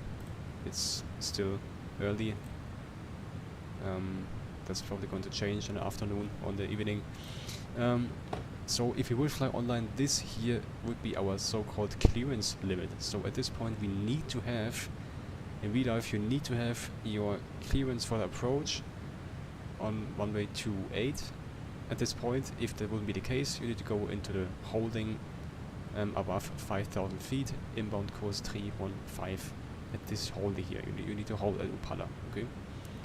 But if you have the clearance, in this case we would have a clearance, we would just go directly to the point that is going to lead us into the localizer and glide slope, so basically into the ILS on runway 28, and then we can directly and perfectly land on this runway. That's how we are going to do it, okay?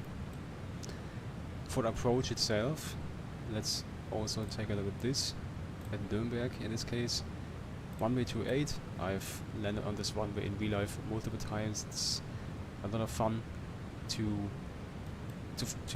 actually do this approach, because you're just flying over places you're normally seeing on the ground when you're driving with the car to the airport or to the city, and then seeing those places from the plane. It's just amazing. Inbound course 275, as you can see here, that's the inbound course at Osnoop. The whole thing is going to start at Osnoop, 4,000 down to 1,905 feet. I don't know what that 1,905 feet, why they're standing there exactly. Probably this is just indicating that you need to be at like 2.7 miles Indian November uniform Whiskey, that's the ILS, and you need to be on this altitude. But here you can also see altitude GS 1905. Yeah, and it's probably just that you need to be at this altitude at this range, you know, probably something like that. Yeah, exactly. Here you can see that's I don't know why there's like an arrow pointing up. No idea why that's the case. Yeah, runway is at 1,044 feet. That's something we can already see in our pressurization panel here. 1,040 feet. We can set 1,044 feet because that's also not necessary. The difference between the inside and the outside pressure is going to be so little in this case that your ears are not, making any trouble. Next thing is going to be yeah, the runway itself. Let's take a little look at it. Is there something we can actually take a look at? Wait, am I actually allowed to show you these charts? I'm not quite sure if I'm actually allowed to do this, because I have a subscription and you could actually make a screenshot of that, and yeah, I have no idea. I don't care. This is runway 28, as I already showed you, 275 for the runway course. I have no idea what all that stuff is. Probably the lights and everything. What that is, I don't know. 2,700 meters of length. We're going to try to exit the runway via Delta. For this, we are definitely going to need auto exiting 3, and then continue via Delta and Foxer and then Juliet, and then somewhere over here is our apron where we're going to come to a rest. Okay. And I've checked it in real life on flight data, and the plane is actually not using the normal gates. As usual, they are using these stands or aprons or whatever. Yeah, perfect. Now we have briefed this a little bit. Let's go back to the approach chart. And yeah, as I already said, S-Noob 4000, or Snoop 4000, then down on the glide slope, and localers are basically on the ILS. If we miss the approach, radial 275, so basically just straight at first, and then to Delta November 440. That's 9 miles away from the Nürnberg VOR. The Nürnberg VOR is frequency 115, that's 75. We can already set that up here. You can put the switch to manual and then just set the VOR up. Set the VOR up already 115, that's 75. That's the Nürnberg VOR. Yeah, exactly. But I think this here is a NDB. I think that's the Nürnberg NDB, and this is the Nürnberg VOR. So at this point we turn right at 9 miles away from this VR, or basically when we're reaching this point here, we will turn right and fly back to the VR. Then we need to cross the VR at 5,000. And now I have no idea if the chart is allowing us to really cross it and do an approach like this. Just going like this. Wait, can I kind of paint anything here? Yes, exactly. Basically like this here. Whoa. Hey, why is it not working? Like this. Or if we need to go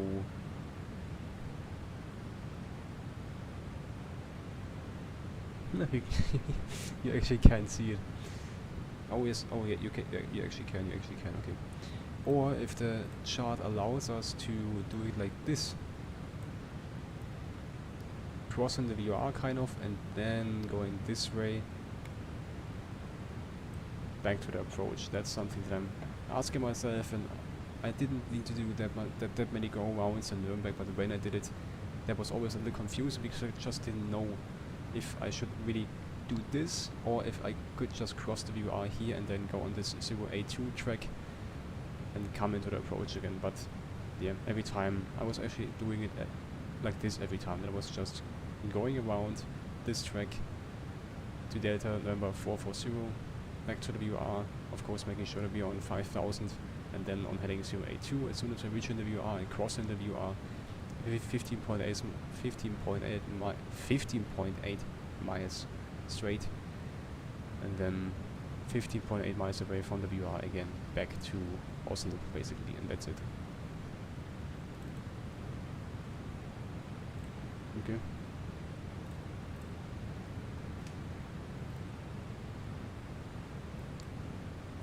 Exactly, guys. Minimums are, and I think we should use this one here, this number 1,277, because we're doing a category 1 ILS. Okay, I've landed. Nice. And how was the landing? Was it good? Yeah, we're using this kind of minimums here. That's what we're using today. And you can see that's something that I've told you before and that we've talked about before. Transition level by ATC. We have no ATC, so it's just in this case, if I would take off from Nürnberg, I would just take the transition altitude and that's it. In this case, we are using the transition altitude today for the descent, because as I already said, when we are descending, and we are descending from our flight level down to below that transition altitude, we need to use this one here. So in this case we are going from standard QNH, so from QNH 1013 we're going to the local QNH of Nürnberg, and that is, can we search it up somewhere, on windy in this case, come on, Echo Delta Delta November, and it is 1017 today, 1017. Can we already set it up? No. Wen bist du noch da? Joni, bist du noch da? Nein, nein.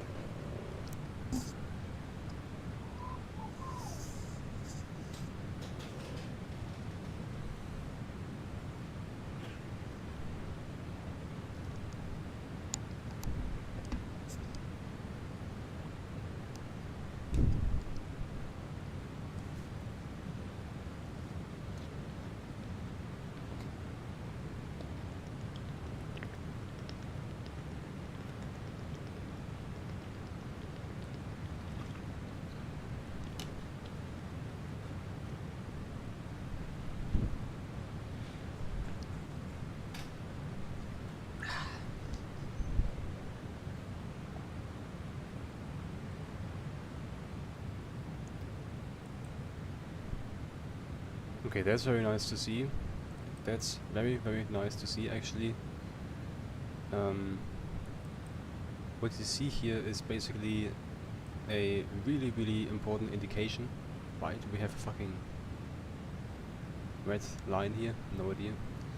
That's a really important indication, because here we can see the current cabin rate.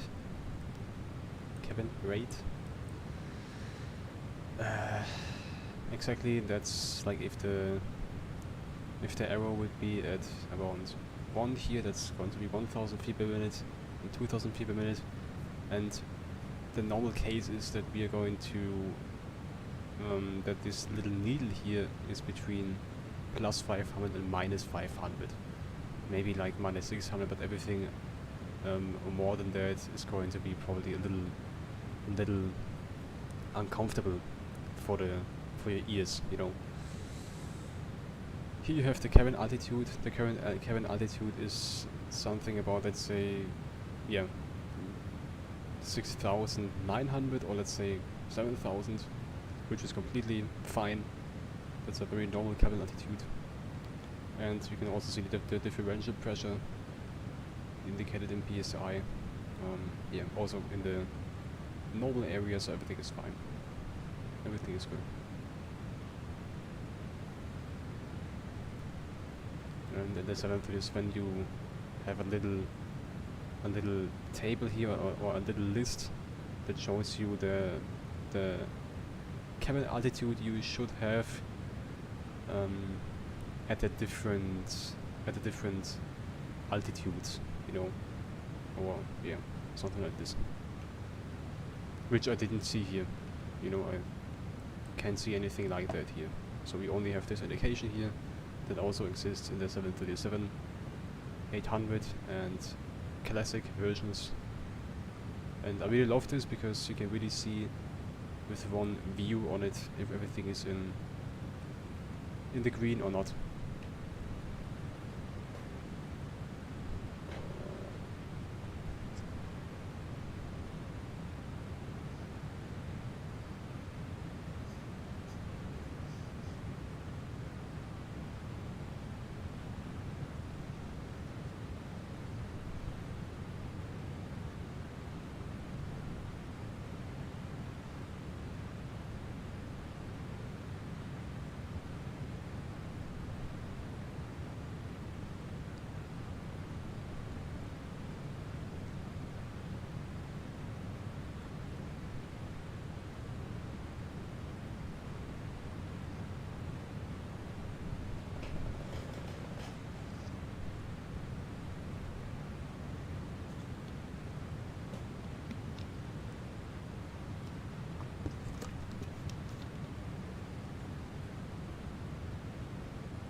Okay, taking another look at the chart, we can see that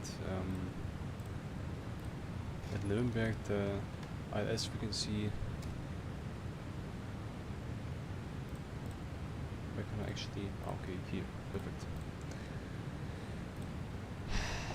Approach and Zulu 28, perfect. The ILS frequency is 109.1. Let's actually try to put it in here, 109.1 with a course of 275, just like that. That should be fine. But I really hope that the ILS frequency is also going to show up here, because something I really don't want is ILS that's not working. That's something I don't like, and that's something I wouldn't understand if the ILS would not work. It's really annoying to land without a working ILS, because the glide path and everything is just going to be a little messy. I don't like that, you know. So I hope that is still working.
Okay, that's the good. The good thing is that the FSC knows this frequency. That's already good to know. But let's see if it actually works or not. Because as I already showed you, it's not really shown here. The FSC is not showing the frequency. The ILS frequency, you know. How long to go? 49 minutes.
Okay guys, I'm back. We have 24 minutes until arrival, so that means only a couple of minutes until descent. Actually, the oh, wait a second. We have another flight plan discontinuity in here. Actually, the plane is telling us that we should descend basically in the next 5 minutes, which would be, yeah, probably reasonable, but a little bit early. So I think I will try to descend at this point, but if the time here on Volanta doesn't say something like 50 minutes until arrival, descending already doesn't make too much sense. Because I just hate the following situation. I just hate when you descend and you descend too early, and for example at Akili we already have something like 570 or something, and you need to level off and you need to burn more fuel and you need to take more time, and it's just annoying. I just like to have a really smooth and nice descent, and for that and to make that possible, it's important to send the right time, you know. It's really important to find the right timing to descend. I think that's really important, and that's why we're not going to descend quite like right now. We're just waiting a couple more minutes and then we can see what we do, okay? Let's actually take a look at the ATC coverage right now. Yeah, we actually have something. We have München radar, but I don't know if München radar is actually also controlling Nürnberg in this case. I don't think so. Maybe, but I will. Ich will mich dafür jetzt nicht zu weit aus dem Fenster rauslehnen. Ja, am Ende des Tages keine Ahnung. It's always hard to find out with IVAO or BSM or whatever if they're also controlling airports that are not 100%. Ist gut, passt schon.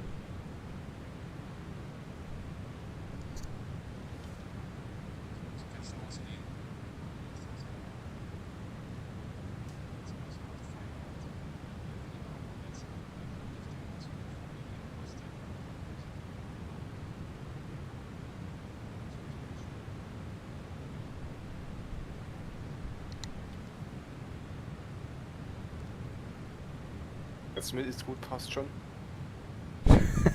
Das habe ich zu mir selber gesagt, Okay. weil ich mich so krank versprochen habe. Okay. Hey, Uni, will you watch the landing? Ich will hier gerade ein neues Spiel rein, scheiße.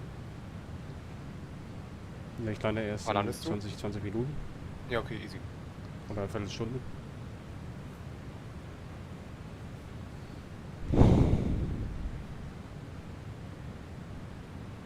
I'm having discussion about clouds in Xplane 12 versus MSFS. Well, I think it strongly depends on what kind of add-on you're using. If you're using the standard clouds from Xplane 12, they're looking nice in my opinion. I mean, there are standard ones that are looking nice, and there are standard ones from the sim that are looking not so nice, but overall they're good. MSFS clouds, well, I think we don't have to discuss that much about MSFS clouds. They are just looking really nice. They are just nice, I think. And now I'm having a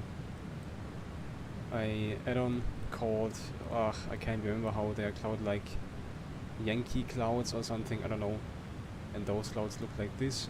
They have a really nice shadow on the ground, and I think they look amazing. They look really, really amazing. The only negative thing is that there are not so many dark versions of them. That's the only negative thing.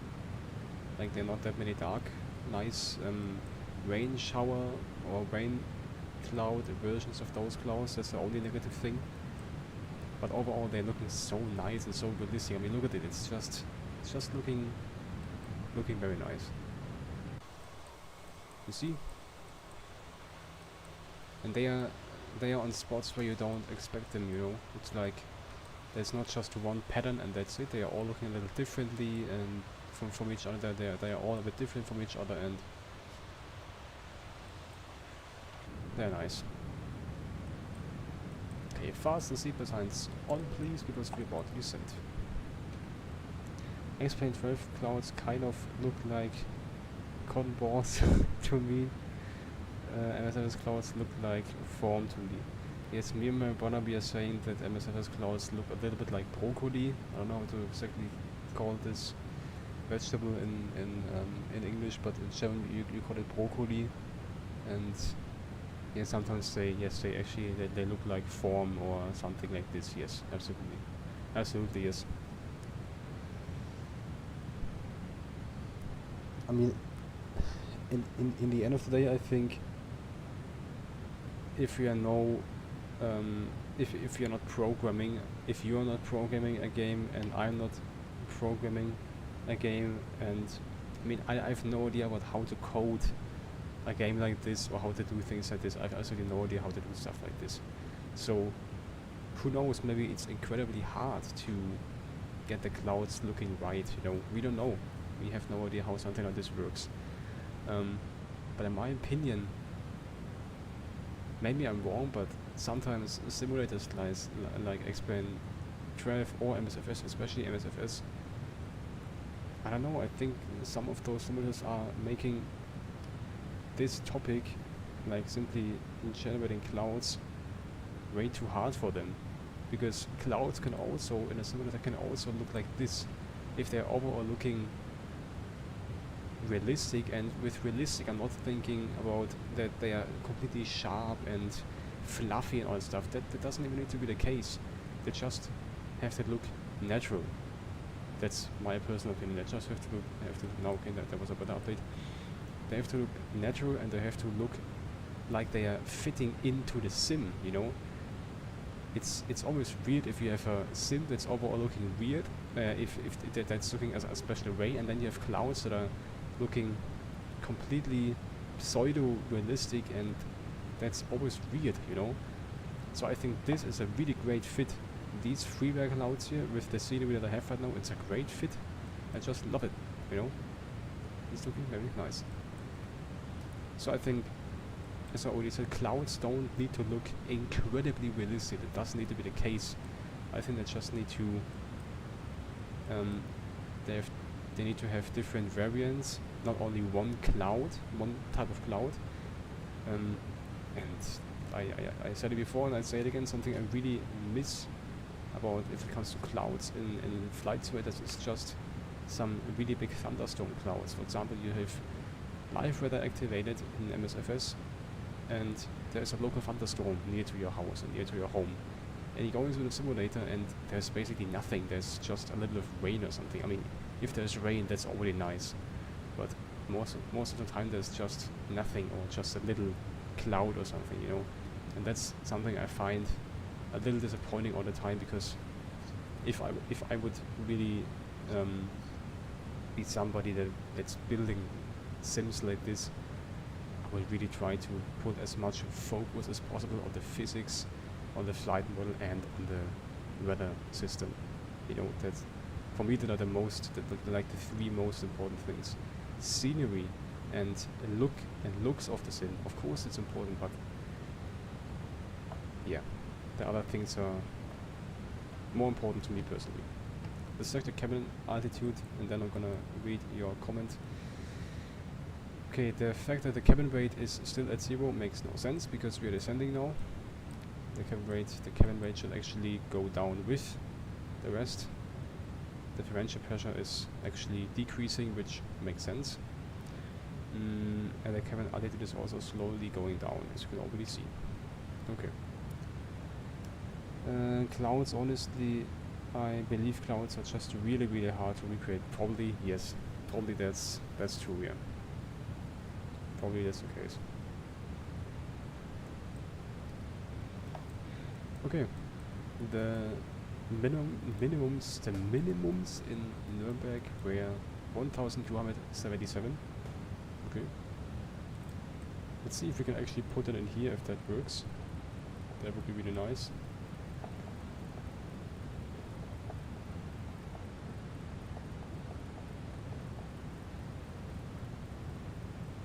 Ah, okay. Yeah, that's only for the decision height. You know, if you're doing, for example, a reset. Oh, okay, that was actually something for something else. I think this decision height switch, or whatever it is for category 2 and category 3 ILS approaches. And for example, you have a decision height of 50 and you do a Cat 3 ILS approach. I think you have to set this up, but I'm not 100% sure. Outbreak 3 for landing. We don't have any reverser here today. My throttle does not have this opportunity at the moment, or I'm not using the throttle that has this opportunity because I want to fly with the Boeing throttle.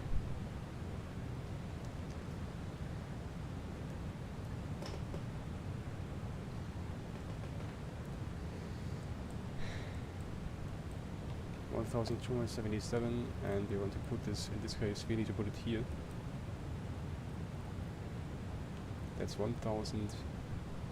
Okay, maybe not. Why is it not working? Okay, in this case just 1,000. Ach so, ja, nee. Okay, alles klar, alles klar. 1,200 and something like this should be fine. I'm contemplating if I want to do another flight or not. So you're thinking about doing another flight or not? Okay. Well, if you have time, then just do it. CPR signs are on. Let's read a descent checklist. Okay, so we have already done the approach briefing properly, which is really important.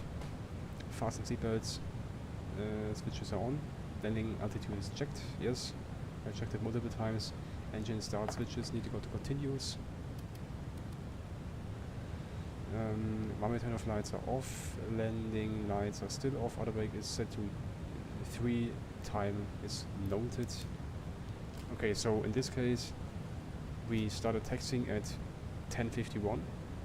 We took off at 10:56, and we are in the descent now at about 21,000 feet at 13:33. Alright. Gotcha.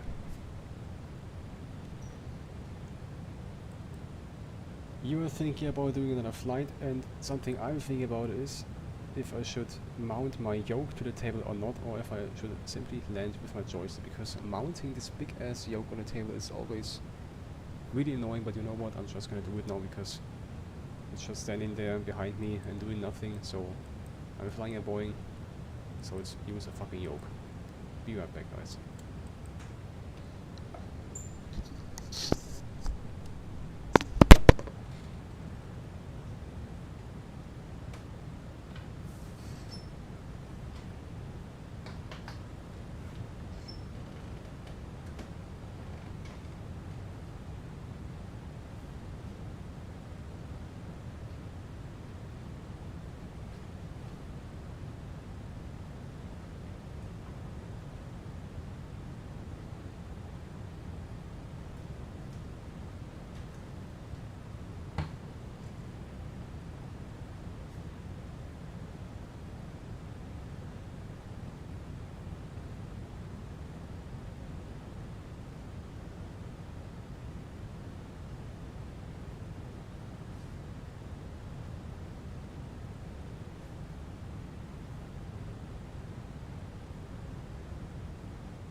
Okay guys, yoke is mounted.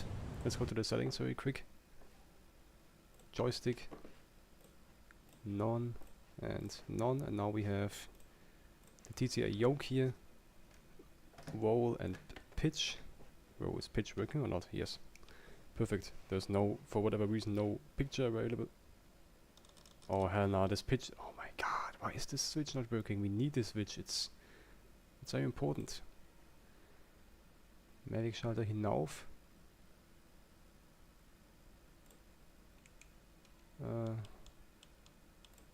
Mavic Schalter. Oh man, I've actually no.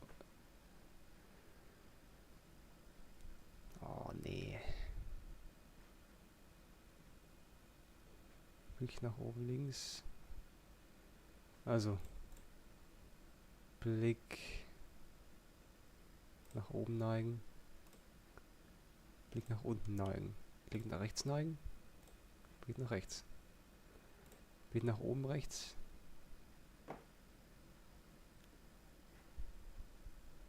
So, hinauf und rechts. Hinunter und rechts. Hinunter und links. Hinunter und links. Nach. Nach links. Hinauf und links. No. Hinauf und links. Okay. Please don't crash. Thank you. Let's see if it works. Yes. Oh. No, that's not what. That's not what I wanted. Oh my days. Yeah. Doesn't matter now. We're just trying to not touch this, and that's it. And that's it.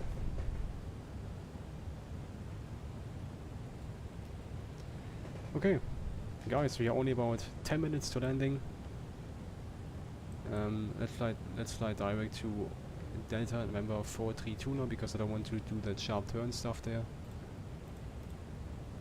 Okay, of course it's not working over this page. I forgot it. Oh my days. Thank you.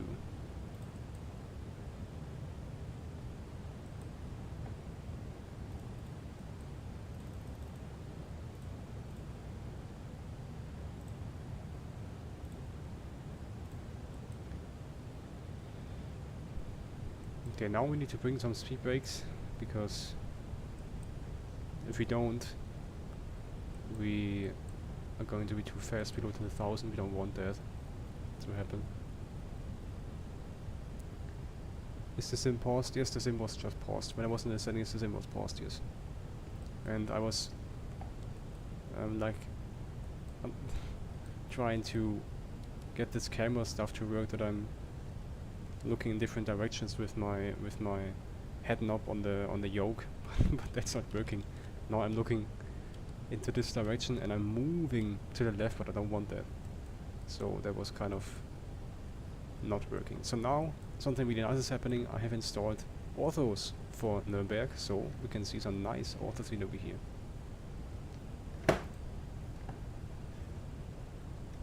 Isn't that looking amazing? And now also with the clouds, still absolutely lovely. I love those clouds, guys. I just love it. Oh, what the hell is happening? That's bad. Is that a 757 bug or something? Because I don't want to sit that high actually. Oh hell no. Okay. Let's zoom in a little bit on this navigation display here.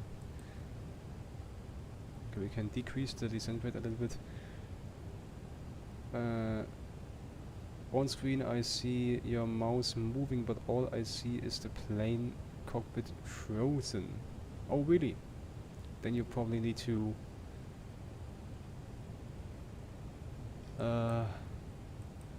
actually you're right. I have no idea what is happening. Why is this happening? Okay, let me go into the settings and then out of the settings again. Press pause and on again. Is it working now? if it doesn't, if it doesn't work until landing, I'm gonna stop the stream and start it again. So I don't have two separate streams, which is always annoying. But hey, why is it not working now? I don't really get it. We have refreshed the ops scene. How do I do this?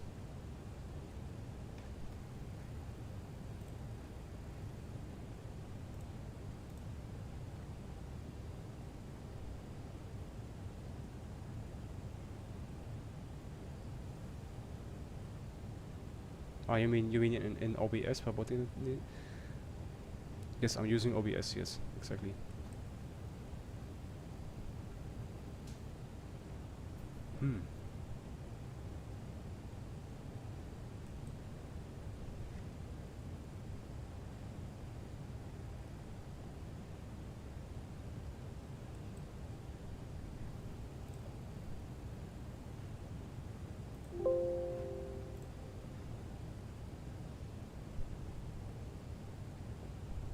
Yes, no stress, no stress.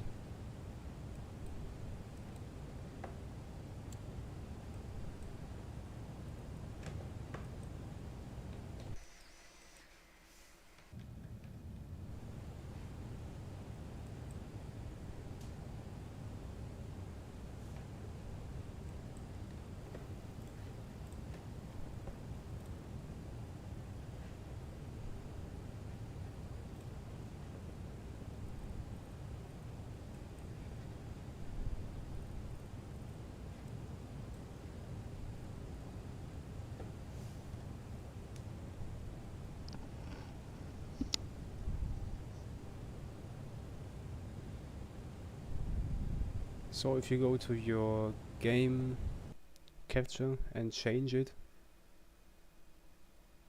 back, but what do you mean game capture? Like, ah, okay. Okay, what about now?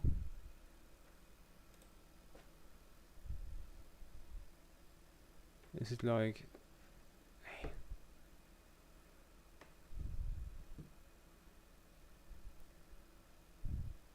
because now you can see OBS, but if I go back,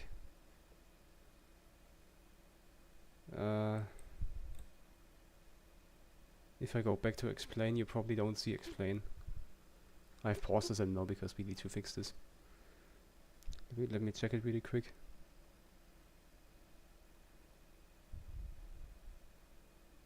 Okay, now it works.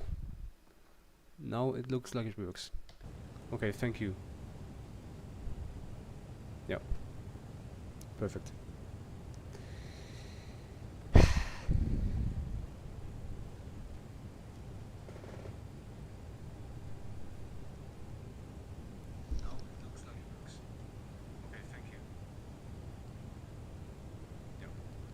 Very nice. Okay, let's go. Let's land this pencil.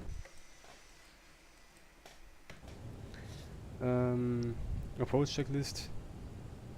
Enter FMC complete. What do you mean with enter FMC complete? Okay, let's go to approach page here.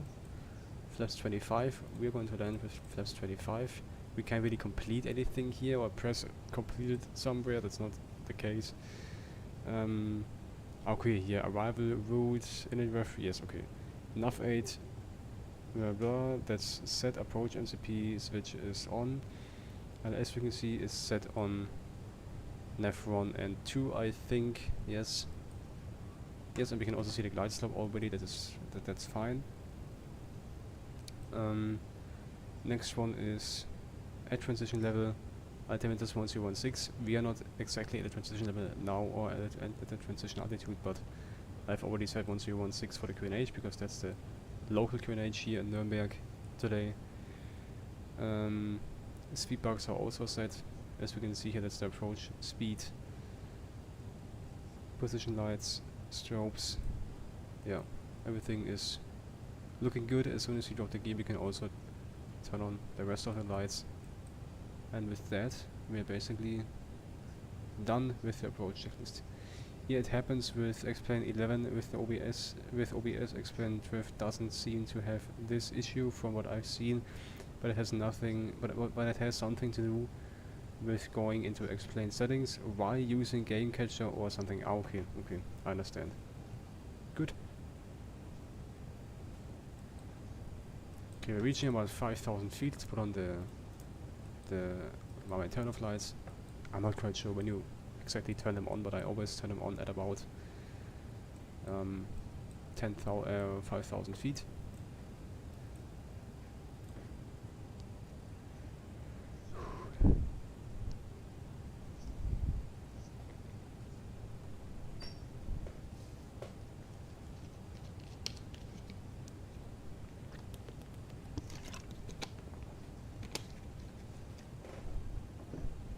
Ready? Ready?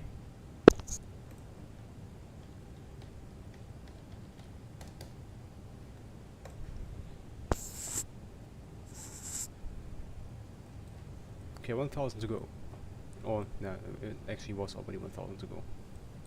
That's why the altitude alert was standing there.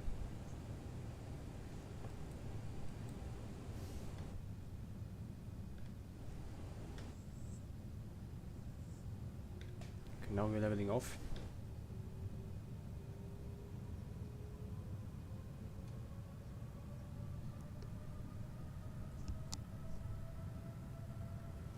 And now we are turning into the glide slope kind of thing.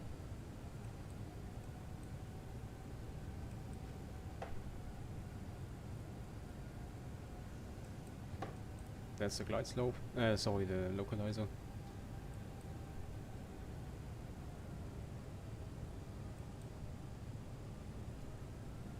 Now it's gone again.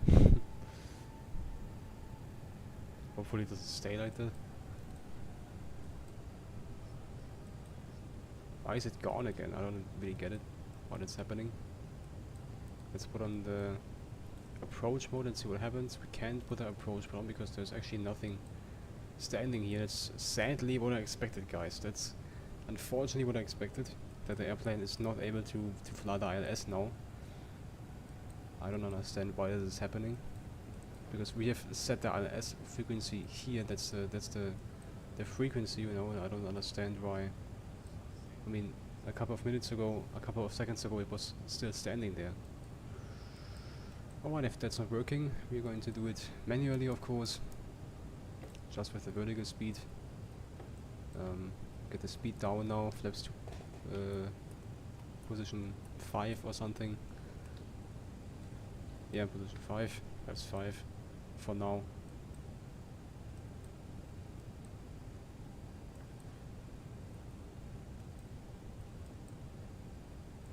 Oh, speed brakes. Gear down to get a bit of drag now. Flaps 15. You can see the flaps indication. 145. Speed brake is armed.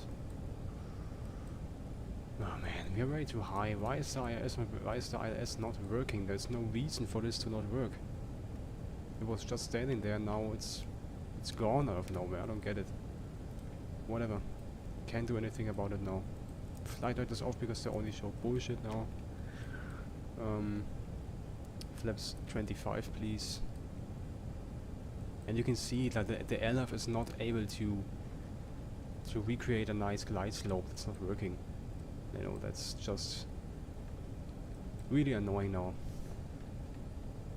Because I'm having this issue a lot of times, like a lot, with the ZIBO mod, with the IXEG, especially with the IXEG, and now also with the 757, that the plane cannot fly the ILS. That the necessary things that they're not there. You know, there's no reason for it. A couple of minutes ago there was everything, and now it's gone for no reason.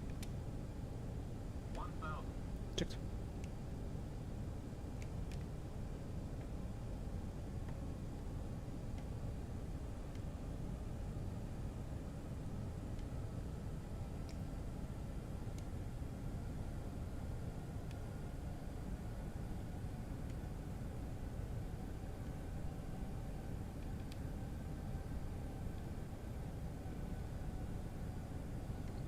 Okay, RT arm off.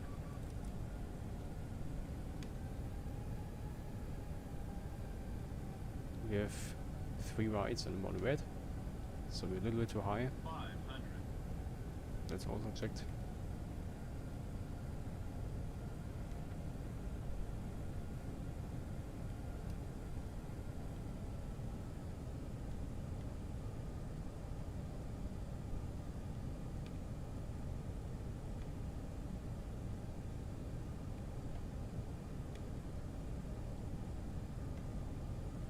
What the hell? Why were we so high?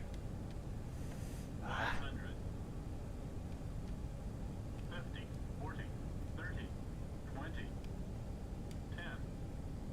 Come on.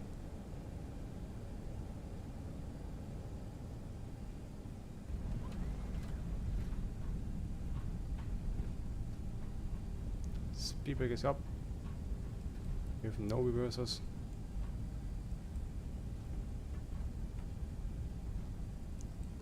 Yeah, not the best landing I've made because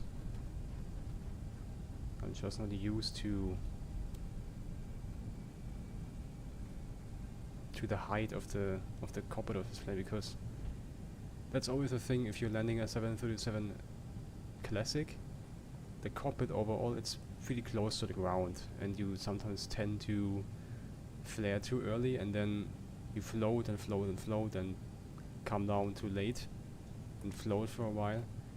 And here I thought, because the cockpit is higher, I need to flare a little earlier, and I did that, and it ended up I ended up overshooting the touchdown zone, which normally should result in a go around, but not now. Definitely not. Okay, flaps are up, speedbacks are up, lane lights are off, and also the strobes are off. Let's start the APU generator switch also on. And let's do a after landing checklist. Auto brakes are off. Yes, now. Speed brake levers are down. Reverses, we didn't use reverses. Flaps are up. Engine anti-ice is off. Wing anti-ice is off. We didn't even use it. Anti-collision lights. The right lights are off. Landing lights are off. Taxi lights are on. APU is starting now. Engine start. Engine start switches are coming to auto. That's checked. Yeah. ATC and TCAS stand by. Thank you, almost forgot that.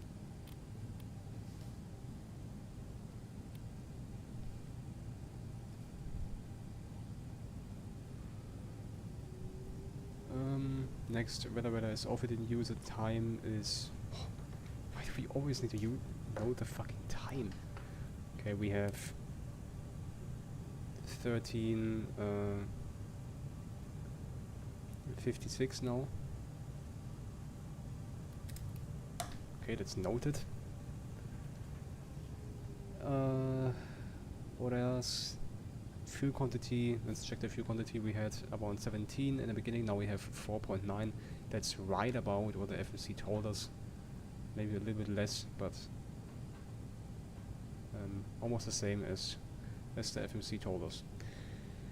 Okay, you say, yeah, I float a lot on my landings, but none of my planes require a lot of runway to land, so it's not that much of an issue. Yeah. Yeah, I mean, there are especially like planes like DC-3 or other planes that can fly a little slower. Of course, they don't need that much runway, but of course, 757 needs a lot of runway. That's a fact, of course.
is actually the wrong side. Let's make a 180 and go to one of this one, to for example 42 here, because that's the wrong side.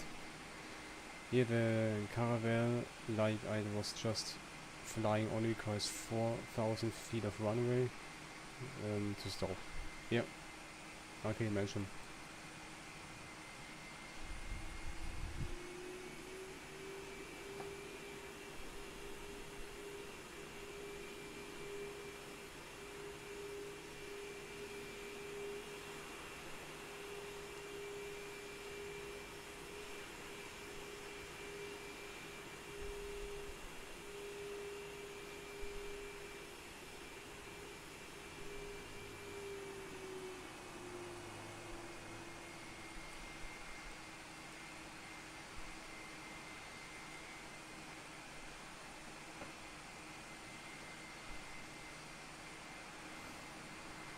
Okay, there we are.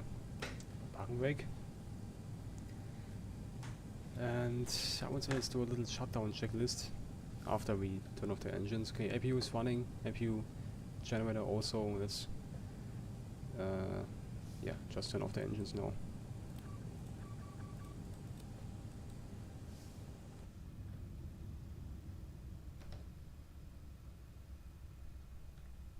Nice. Fasten ZIBO signs off. Passengers can move a little bit now. Grab their bags already. GPU. Gate config. Okay, we don't need a gate config.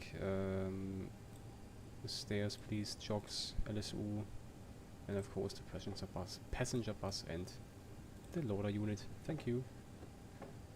For the doors, we need this door, this door, this door, and this door. Okay. Let's do a shutdown checklist. Hydraulic panel. Yeah, I have no idea how to set up the hydraulic panel. I'm just trying to turn those things off now. Also the engine, the electronic engine control, left and right, just off now.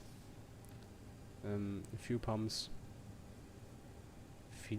off switch. There's no working fuel pump off switch.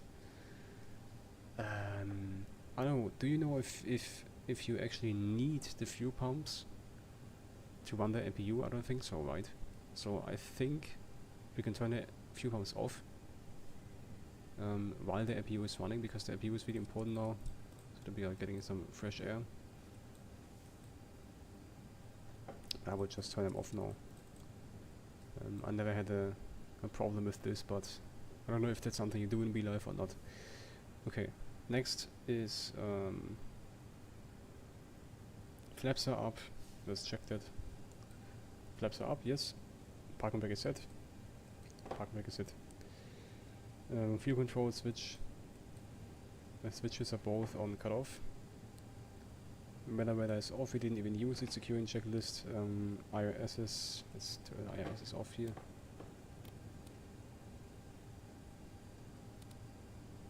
Zack. Emergency light switch comes off. Sorry, off. Window heat off. Pack selectors off. External power set now. APU generator off. APU comes off. This comes off. Trimmer comes off. They come off and they just go to off now, also because we're basically securing the aircraft now and turning it fully off. APU setters are off. Standby power is selected, yes. Battery switch also comes off. Okay, it's also turn yaw damper off. Utility bus, these two come off. Two bus tires come off. External power, battery, and damper power off. Now the airplane is basically completely turned off. I mean, that was not necessary, but it was just part of the checklist, you know. Okay, guys, there we are. There we are in Nürnberg. So just to summarize the 10,000 fucking times that I needed to note at 10:51 we started taxiing. At 10:56 we started. We took off. We departed.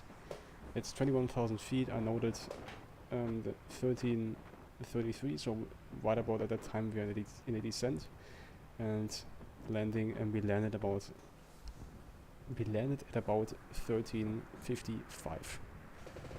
Okay, that's it. I just spawned in next to a United Airline 757-200. Amazing. Really, really nice. Hey, Vintage Pilot 24. I would be happy to welcome you in the next streams, because it's very nice to have somebody to chat with. That's always a lot of fun. So yeah, I would be really, really blessed if you would yeah, stay tuned for the next streams. I hope the next stream is not in like 6 months or something. I hope that I'm actually streaming who knows, maybe tomorrow, or maybe in the next days or weeks. And yeah, exactly. Yes, thank you. You also take care, and see you next time. Alright guys, bye bye.